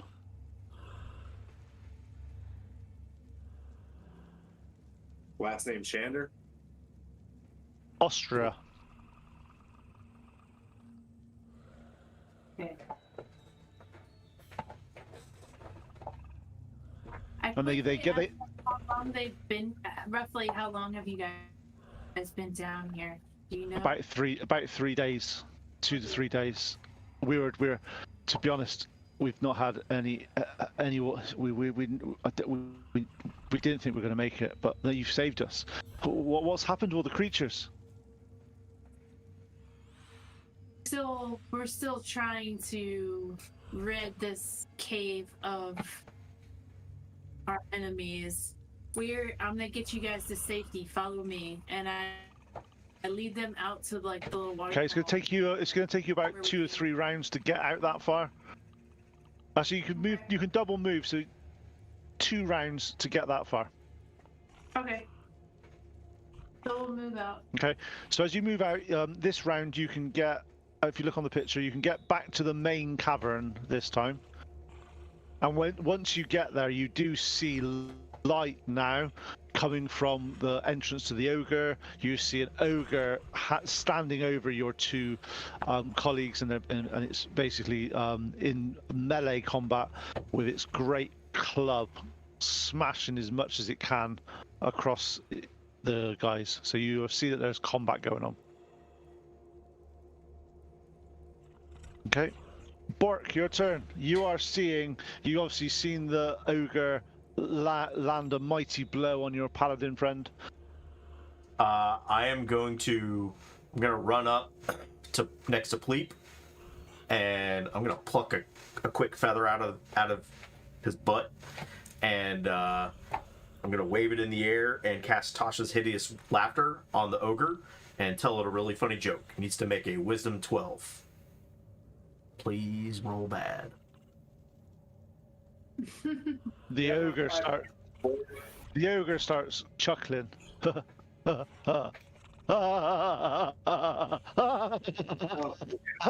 it starts rolling around uncontrollably laughing. And I'm gonna yell out, it's like, hurry up! I can only hold this for a minute. And go get him. Go get him. Not that I know any of that stuff down. Well, no, we do. We do know that. Yeah. You've all been told, so you knew that sort of stuff, so... Just to make... Actually, 2 seconds, I've got to make sure it's not ogre... You're lucky. Sorry. Oh, did it miss it by like, or miss it by like 1? No, you're just lucky. I just had a little look at the spell, and it was nearly not affected. Because of the wisdom? No. Read the bit. A creature with intelligence score of X isn't affected. Oh, of 4? Ho. Oof. Because they're already too dumb. That's to say, he was nearly too dumb to not affect him. That's awesome. By 1.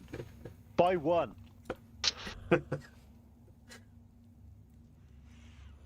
Okay. And then So he's out. And then as a bonus action, I'm going to do I have a bonus action? Yep. As a bonus action, I'm going to cast Healing Word on Zora. So she gets 4 HP back.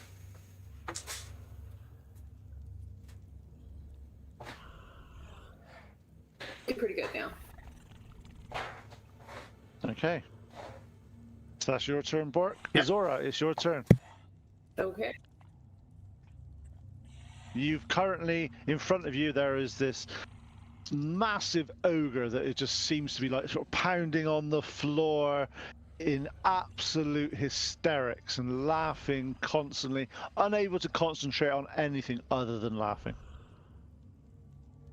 Right, well, I'm going to drop my torch kind of gently on the floor, trying to not put it into some water so it keeps going through at least 5 rounds. Choke up on my axe and swing. No! You're muted. No! I told you not to hit her! Don't hit her! You'll wake her out of the laughter. Well, what else are we gonna do? Are we just like run around the corner? Go save the and people! get people Go save the while people! laughing? Go save the people! Actually, yeah, it's real quick. I don't trust that it's gonna last that long. And we'll handle it when it fails. Oh, fine. You roll into attack? You roll into attack? No, or I'll well, just run around the corner and start pulling people. Okay. No I fun. like sort of shoot past her and try to go pull people off that ledge. Okay, so you go around to the left-hand side. So you still got the torch in your hand, then I take it. Yeah. Try not to Okay, cool. singe her as I go by. Is it considered charmed or incapacitated? It when is it's incapacitated. got Tasha's? It is incapacitated. Got it. Until it takes damage or fails or passes the wisdom throw. Basically, at the end of each of its turns, it's able to do another wisdom saving throw. However, it also does another one every time it takes damage, so that it can do it every round. But if he does lots of damage to it, it gets more chance of breaking the spell. Okay. How many people? Like 6, 8, something like that? 10? As you get into the room, you got your torch, and as you look down there, you see there's about 10 people all huddling, and they start sort of like looking up at you as you get there. Pulling people up. Okay, it's going to take you a few rounds because they're in different heights and different areas. Once you start looking that you're trying to get them out there, they're actively trying to shuffle round on the very small ledge to get up, and they all look absolutely petrified, as if they've been maybe up for the past sort of 24, 36 hours.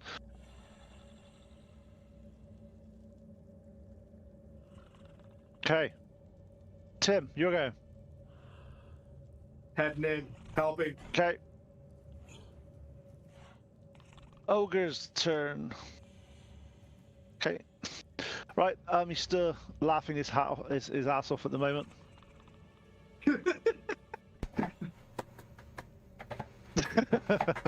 Moriana, you now get into the room. You are into the large main area. You're taking a left as you go in to take your two friends to the pool, and then you get there. What are you gonna do? I tell them to dive into the water, or just hang out here until we get back. They say I don't think we'll be able to swim on our own. We'll wait here for you. We're not strong enough for that yet. So I leave them there, and then I'll head towards Pleat that I can see. Okay, you get about halfway across. You get about to with a double move. You can get so basically you get in. You should take them to the pool, and you get back to the campfire. Okay. Yeah, that's all I can do. Okay, Bork, your turn. I'm going to. I can't help with moving people, but I'm going to maintain concentration on that thing and hold a vicious mockery. In case it passes it, and as soon as it gets up, I will cast vicious mockery on it. Oh. And I will tell Moriana.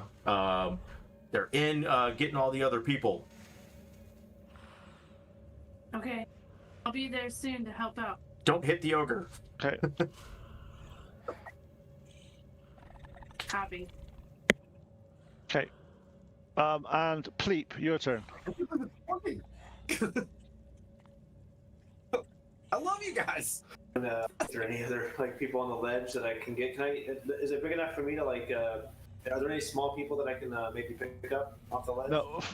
When you get in there, you feel quite a torrent of air flying up this area. So you feel that if you were flying there may be some issues, and you may end up getting sucked up out of the sort of the tunnel.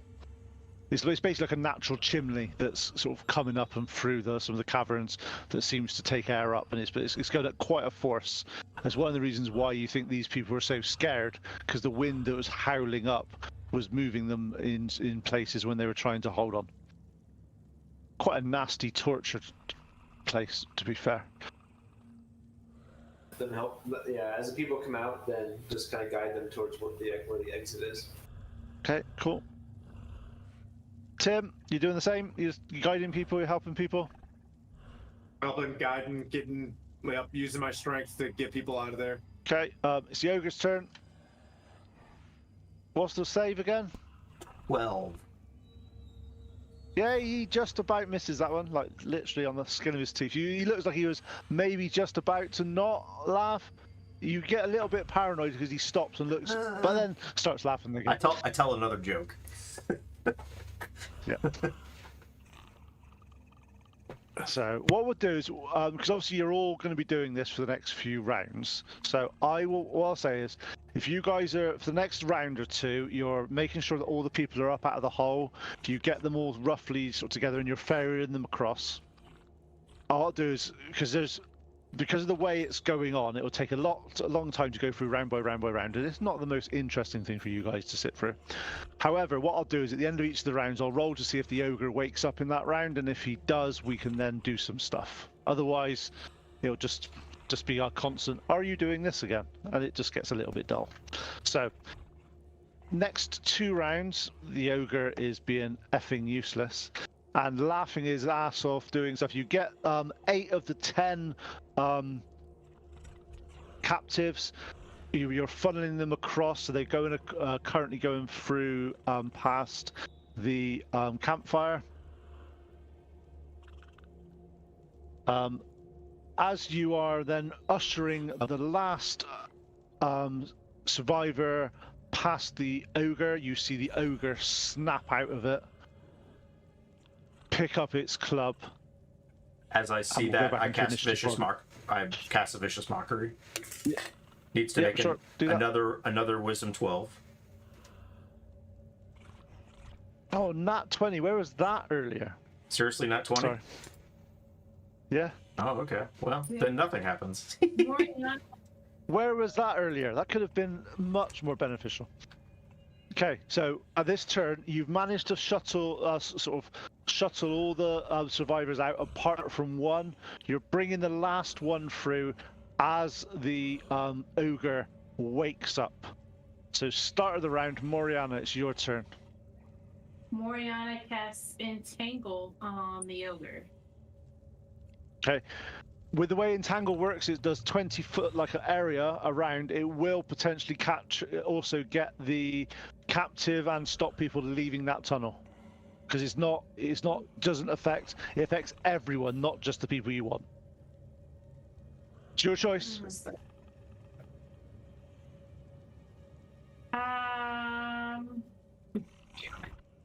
Hit him? I'm not very strong. I can't. That's the only thing I know how to do.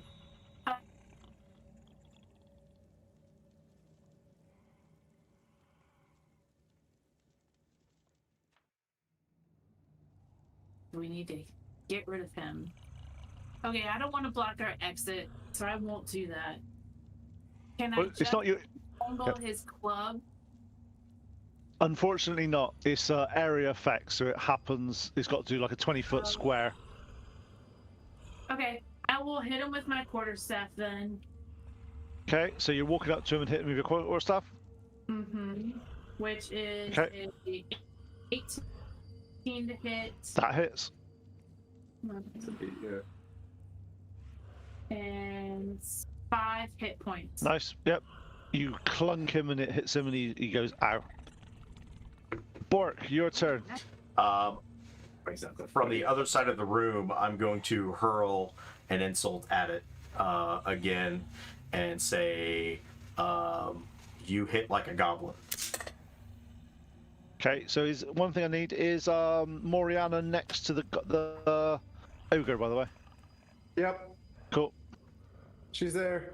Wisdom, there. Yeah, I got wisdom 12. Do you not have a lot of hit points? Oh, I got you. 9. So it fails. takes 4 psychic and gets disadvantage on its next turn. Nice. Okay. And the next person to have a go is Zora.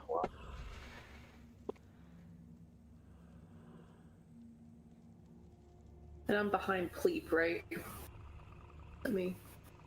Yeah, where the ogre is, there is room for 2 other people to attack the ogre because it's a large creature. So. I guess I'm gonna step in closer and. Okay, hit the thing now, right? Hit the thing. You're allowed to hit it now if you want to. Yes. All right, so I'm gonna come up, I guess, behind her and swing at her. 18 plus 5, 23. That definitely hits. Gosh, I hope so. Shoot. Okay. Well, 6 plus 3, 9 damage. I don't think I can rage on this one because that's too many things. I'll have to rage next time. Okay. You could have raged because it's a bonus action. Okay. Then So can I just say like- now I'm raged? You can rage, but obviously you just didn't get your +2 to damage because you attacked first. That's okay. So We still just, got it. you can, yep, you can just remember to do it the other way around. You get your +2 damage. Nice. So that's that one. Zora's attacked. Pleep. I'm going to cast Magic Missile on it. Nice. Full faithful. Yeah. There we go. Shadow Clone Jutsu. Sorry. 9 crappy rolls. Only one to have to watch out. 9. Okay. 9 damage. That'll come out of my hand, just great missiles and. Okay. As the missiles hit it, you see that it's starting to ooze and blood starting to sort of come out where the magic missiles hit him. Tim, your go. I started blasting. 20 to hit That hits. with a smite. Let's get out of here.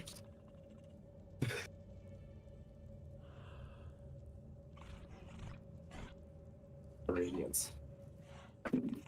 That's 7, 8, 9 slashing, and 11 radiant. Nice, he's still alive. Jeez, I'm glad I hit that smite. Ooh, she's a big. Okay, Oh boy, there's So- another ogre in here. We gotta get out of here. there's 3 people next to you, so it's going to attack Moriana. Ooh, this could be fun. Yeah, boy. I got you. It's got a disadvantage on its attack thanks to Bork, Yay! and you are lucky because that's a nat 20, which is no longer valid, and 18. That hits. 13 points of damage. And I am unconscious. Okay, Moriana collapses to the floor underneath a massive hit with a great club. Oof. Oh no, never mind. I am almost unconscious. I am I'm almost unconscious. on my head, but I have my eyes open. So how many hit points have you actually got? 2. Oh, see, you're all right then. You're fine. You're absolutely fine. No, As don't long worry as you about have 1 HP, you're doing all right. it. Okay. It's just another resource. And it happens to be your go now, Moriana. All right. Moriana is going to do I cast moves on myself? I'm gonna cast Cure Wounds on myself. Yep, sounds like a good plan.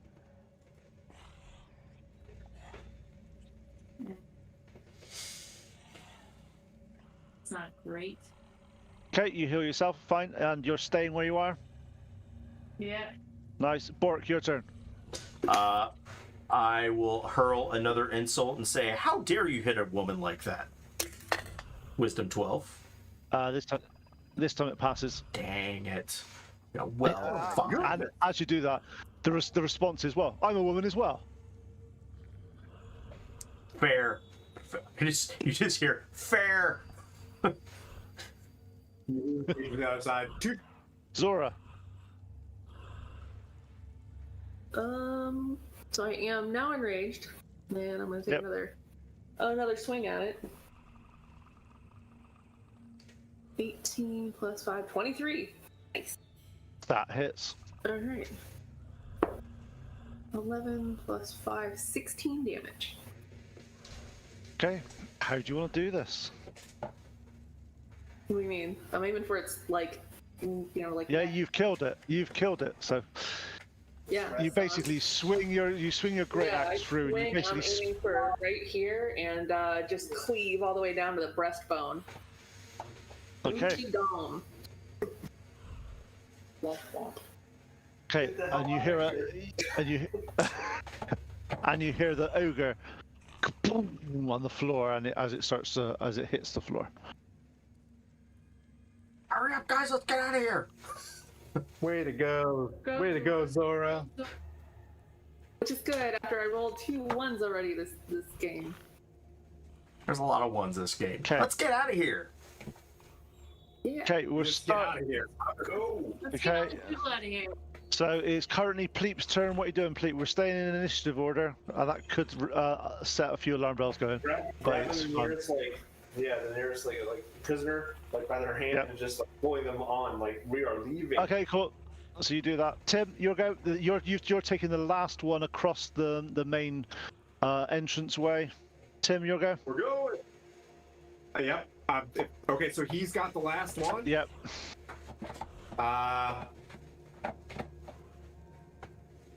I am going to give 3 hit points to Moriana I'm assuming we cross together. Okay. Well, actually, she'll go in her turn, but yeah. Go look at those. I'm almost out. Okay. So it's top of the round, Moriana. It's your turn. You're now crossing the main area. With your passive perception, Oh boy. you look left where the main entrance is, and you are seeing shapes just black shapes because it's light behind there, coming down the main tunnel towards you. Yeah. Get out now. I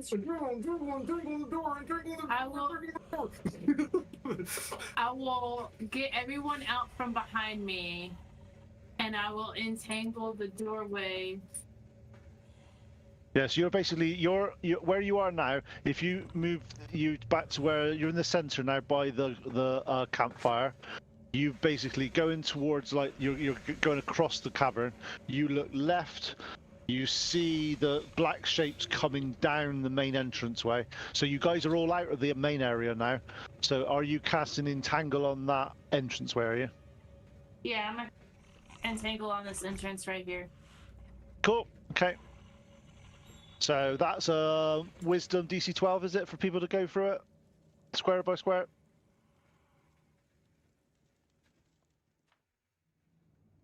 It'd be a strength 13. Cool, okay. From where you are here, because obviously, just to say, looking down there of your passive perception, you see quite a large mixture of small and large shapes coming down there. Because the sun's behind them, and they're just dark shapes coming towards you. And you cast Entangle, that fills in the hole. You see little bits of light coming through where your vines are, and you start to hear shouting from the other side. Okay, what are you doing? Anybody else? Next person. So that's Mariana's go. So next person to have a go is Bork. You've seen Mariana just cast Entangle on the entranceway, and it all forms up. What are you doing? I'm going to. I don't exactly know where I would have been at this point. Probably in the entrance to this room. I'm gonna grab a hand and start moving them to the other side of the of the thing. Okay. And I'll grab two hands. Boop, boop, boop. Nice. Cleep. It's a good refugee situation. I'm really feeling this right now. How big is the opening of the area that we want to go through to go into the water? It's about a 10-foot opening. You can go through 2 by 2. What? Yeah, just want to go into the water. Okay, cool. Yeah, you drag a one through the water. Absolutely fine. Tim. Helping, aiding, getting people out. Yeah, you do the same. You drag a person through.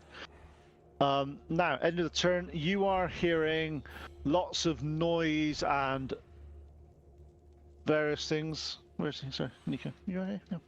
No. Lots of things going wrong. You hear vines being torn and attacked as they're trying to get through. Okay. Moriana, start of your turn. There's about. I'm still holding. Yeah, there's about 4 or 5 people. Yeah, you can still concentration. You could be miles away, and the concentration still goes. Yep. Yeah. Still help people. And help people through. Okay, so this round we'll just go through it because it's just easier. Over this next round, you manage to get everybody apart from these. You get the next 5 through. Yeah, so there's about this round you'll get half of them all through, and the following round you'll have to come back and grab the other ones. So you are now. How many people are still in the room? Yeah, you've got 5 people left. You've got 5 people left, and you've got five of you. So you've managed to drag them through to the other side. As you pull the last one through the water, you come up. You sort of you get them there. You have a couple of sort of minutes of. A couple of rounds of sort of finding out, sort of capturing your breath. You realise that this has only been going on for under 2 minutes. Oof. Time goes by slowly. Just saying. But yeah, 2.5 hours later, you've been seeing this. Yeah. You've got a collection of you've got 12 refugees. they're all at this point. They're not worried about who they are or anything. They seem just to be huddling with each other, and they're cold, they're wet, they're hungry. What do you guys want to do? Let's keep going. Let's get them back to Nightstone. Yeah, if we Yeah, gotta go back keep going away from, not towards the entrance, but do a big square around this thing. We'll head opposite direction, but then head back to Nightstone. Okay, could I have a survival check, please, from someone, just to see if they can figure out the most easiest way around? Can I aid her? Come on, Druid. Yep. E-Pass, you got advantage. 15. You're rolling in. Yeah. Yes. Okay, there we go. That's a 17. Yep. Okay, you start to look through, you start to look at what's happening. You start to bear off round the right-hand side. You start to sort of find a way around.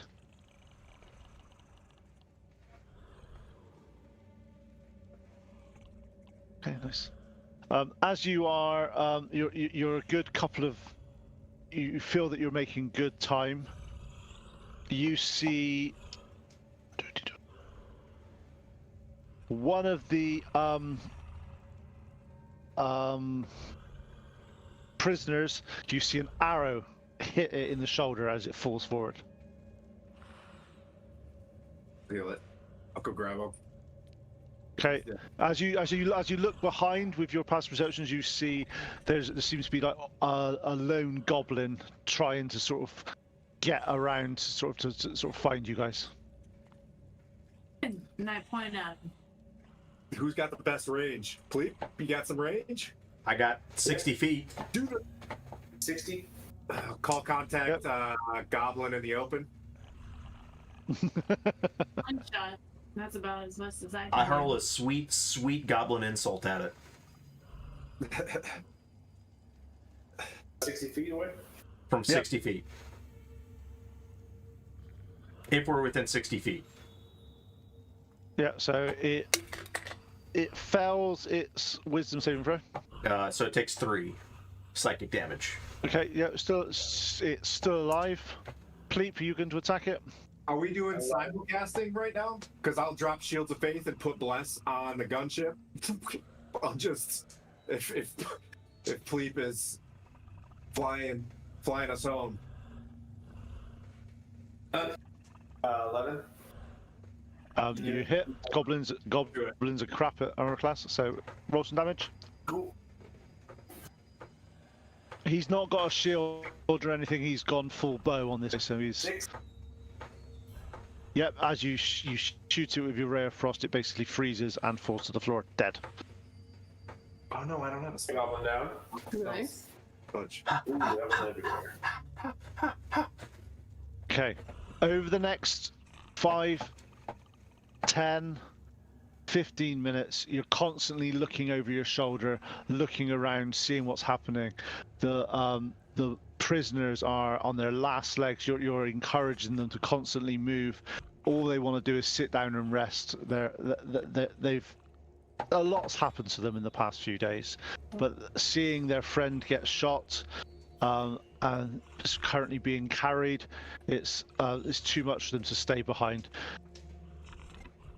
Time seems to blur together.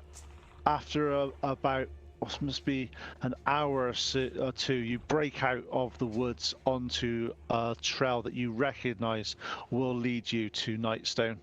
You see Nightstone a good hour or so. You see it down there. As you get to the road, you see the survivors start to breathe a sigh of relief, and they seem to want to slow down a bit. But they are flagging. So what do you guys do? I'd say we take a short rest, and then I can help transport these people as a horse, and I can, I don't know, start wagging around or something. I mean, do they look like they're not going to make it if we don't rest? They're struggling, but it's up to you. It depends on how do you want to encourage them, or do you just want to rest? It's your choice. I want to encourage them to keep moving. We have an hour. We can do anything for an hour. I'll stay in the back. I'll heal who I have to heal.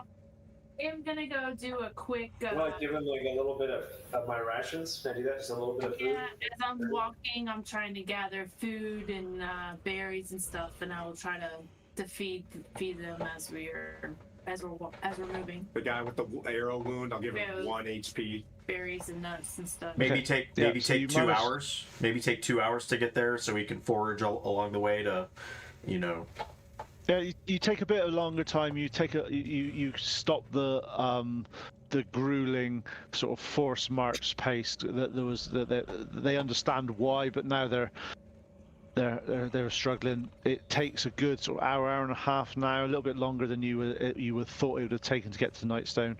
However, you all get there in one piece. You see the faces of the captives as their home comes into view. A lot of them look in horror and shock as they see the damage that's been caused to their homes, and they see the amount of devastation really from their whole livelihood. As they start to cross over the bridge into Nightstone, you're seeing visibly now men, women, children all openly weeping as they get across onto their hometown and breaking down as if they honestly thought they would never see this again. As they start to rush through and then they collapse, you see people going into the individual homes and pulling out sort of pictures, trying to sort of find mementos of stuff where they come from. As they have a bit of food, they have a drink. You are one of the refugees introduces himself as Morak. Looking at them now, sees you've not really been paying that they've been majority of the humans. This one's a dwarf. He introduced himself as he was the owner of the Nightstone Inn.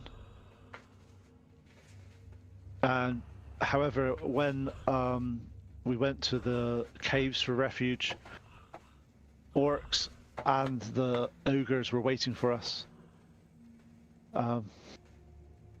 It was horrible. What's felt like every hour, every few hours, one of us was taken away. I still hear their screams now when I close my eyes. They were, I don't know what happened to them, but after 5 or so minutes of constant screaming, it ended and we never saw them again. I really appreciate. How did you know to come to save us?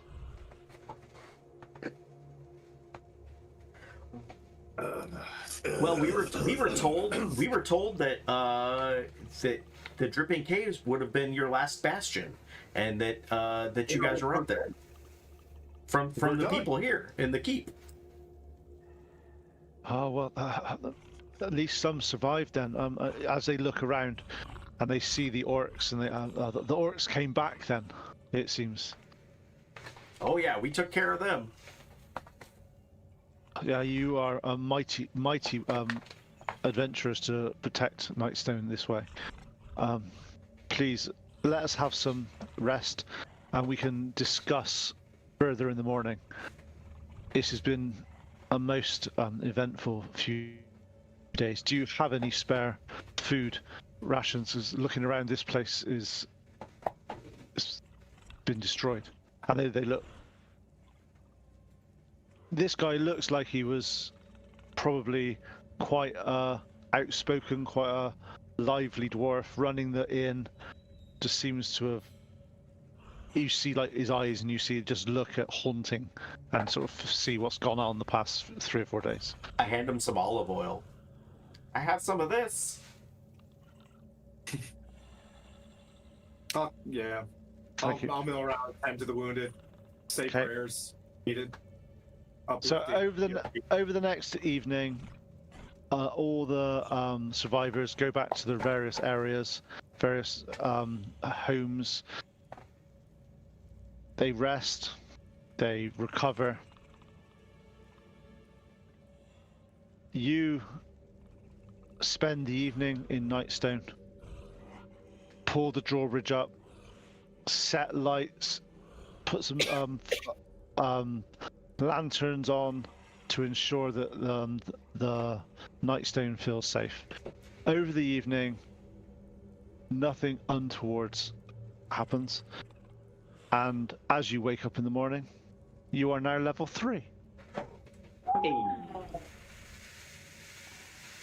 You all go ding. Yeah.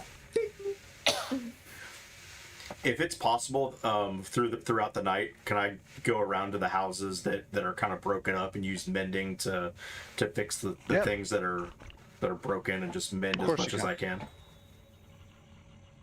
Of course you can. And what we'll do is we will leave it there for tonight. It's a little bit early, but it's easier to end it there, and we can start the role playing next time with all our survivors that you've managed to save, all of them. So well done. All right. I doubted you guys. Yeah. My bad. And you thought our plan was bad. I did not say it was good. But it worked. But no. But congratulations, guys! You did manage to beat the caves, and the wonderful dripping caves are now just a figment of your imagination behind you. That's right. We did some damage on the old ear trot. Ear trot. Hope we don't have to go back in those We did caves. some serious damage on the ear trot. Yeah, they've got to be. They're hurting. They got to be pushed. Yeah. Yeah, they may now have a vendetta against your party. Yes. Well, they may not like circuses That anymore. was just ear trot. I guess there was a whole Look up, section. we got their Goblin King. He The groom is just still chilling out there, huh? Oh yeah. mate. The mate of the ogres. From what you saw, Moriana, you know that there are around 4 orcs that you didn't, as a party, deal with. Yeah. One of the ogres is missing. That's potentially his mate's been killed. Yeah. And the goblins, there's a good 3 or 4 goblins that are also unaccounted for. And you didn't explore the whole of the caves. Mm-hmm. It's true. Well, if this was Skyrim, you know I'm Would've going died. back. Yeah, You know yeah, what yeah. though? That might be okay. That might be okay. Yeah, I'm just like, but no, congratulations, guys. You have pulled through. You have saved some people. They owe you their lives, and you can talk to them in the morning and see what they want to do. Good job. Good work, everybody. Yeah. Thanks everybody for watching. Thanks everybody for sticking out. Thanks everybody for following. We're up to 441. Remember that once we hit 445, we're going to be doing a giveaway for, what was the 445 giveaway, Tim? Do you remember? 450 and 475. Oh, that's right. Yeah. 450 and 475. So 9 more and we'll do a giveaway. And yeah, so thanks everybody for sticking it out. Tim, do you have anything before we blast off? Nope. We'll see you next Sunday for where we. Oh, they're heading. They just finished the Dwarven excavation. And I don't know where they're going. I think they're just gonna have some weird arguments at their campfire. You know, figuring out their first big mish. But yeah, we'll see you. We'll see you next Sunday, same time. That's it. Yeah. Miss you, love you. Oh, let's raid. Miss Yeah, you, love you, we're bye. going to do a raid, so stick around real quick. Thanks, Thorgar and Jonas. And who else do we have today? Sasha Lelaine and Alec DeJohn, veterans who play, Distal's Place. Thanks, everybody, for sticking it out and hanging out. Pete, Jonas says thanks, or nice DMing, so kudos to you. Thank you very much. And we're going to go raid Distal's Place. So Distal, be on the lookout. And we're going to start the raid now. And we will see you guys later.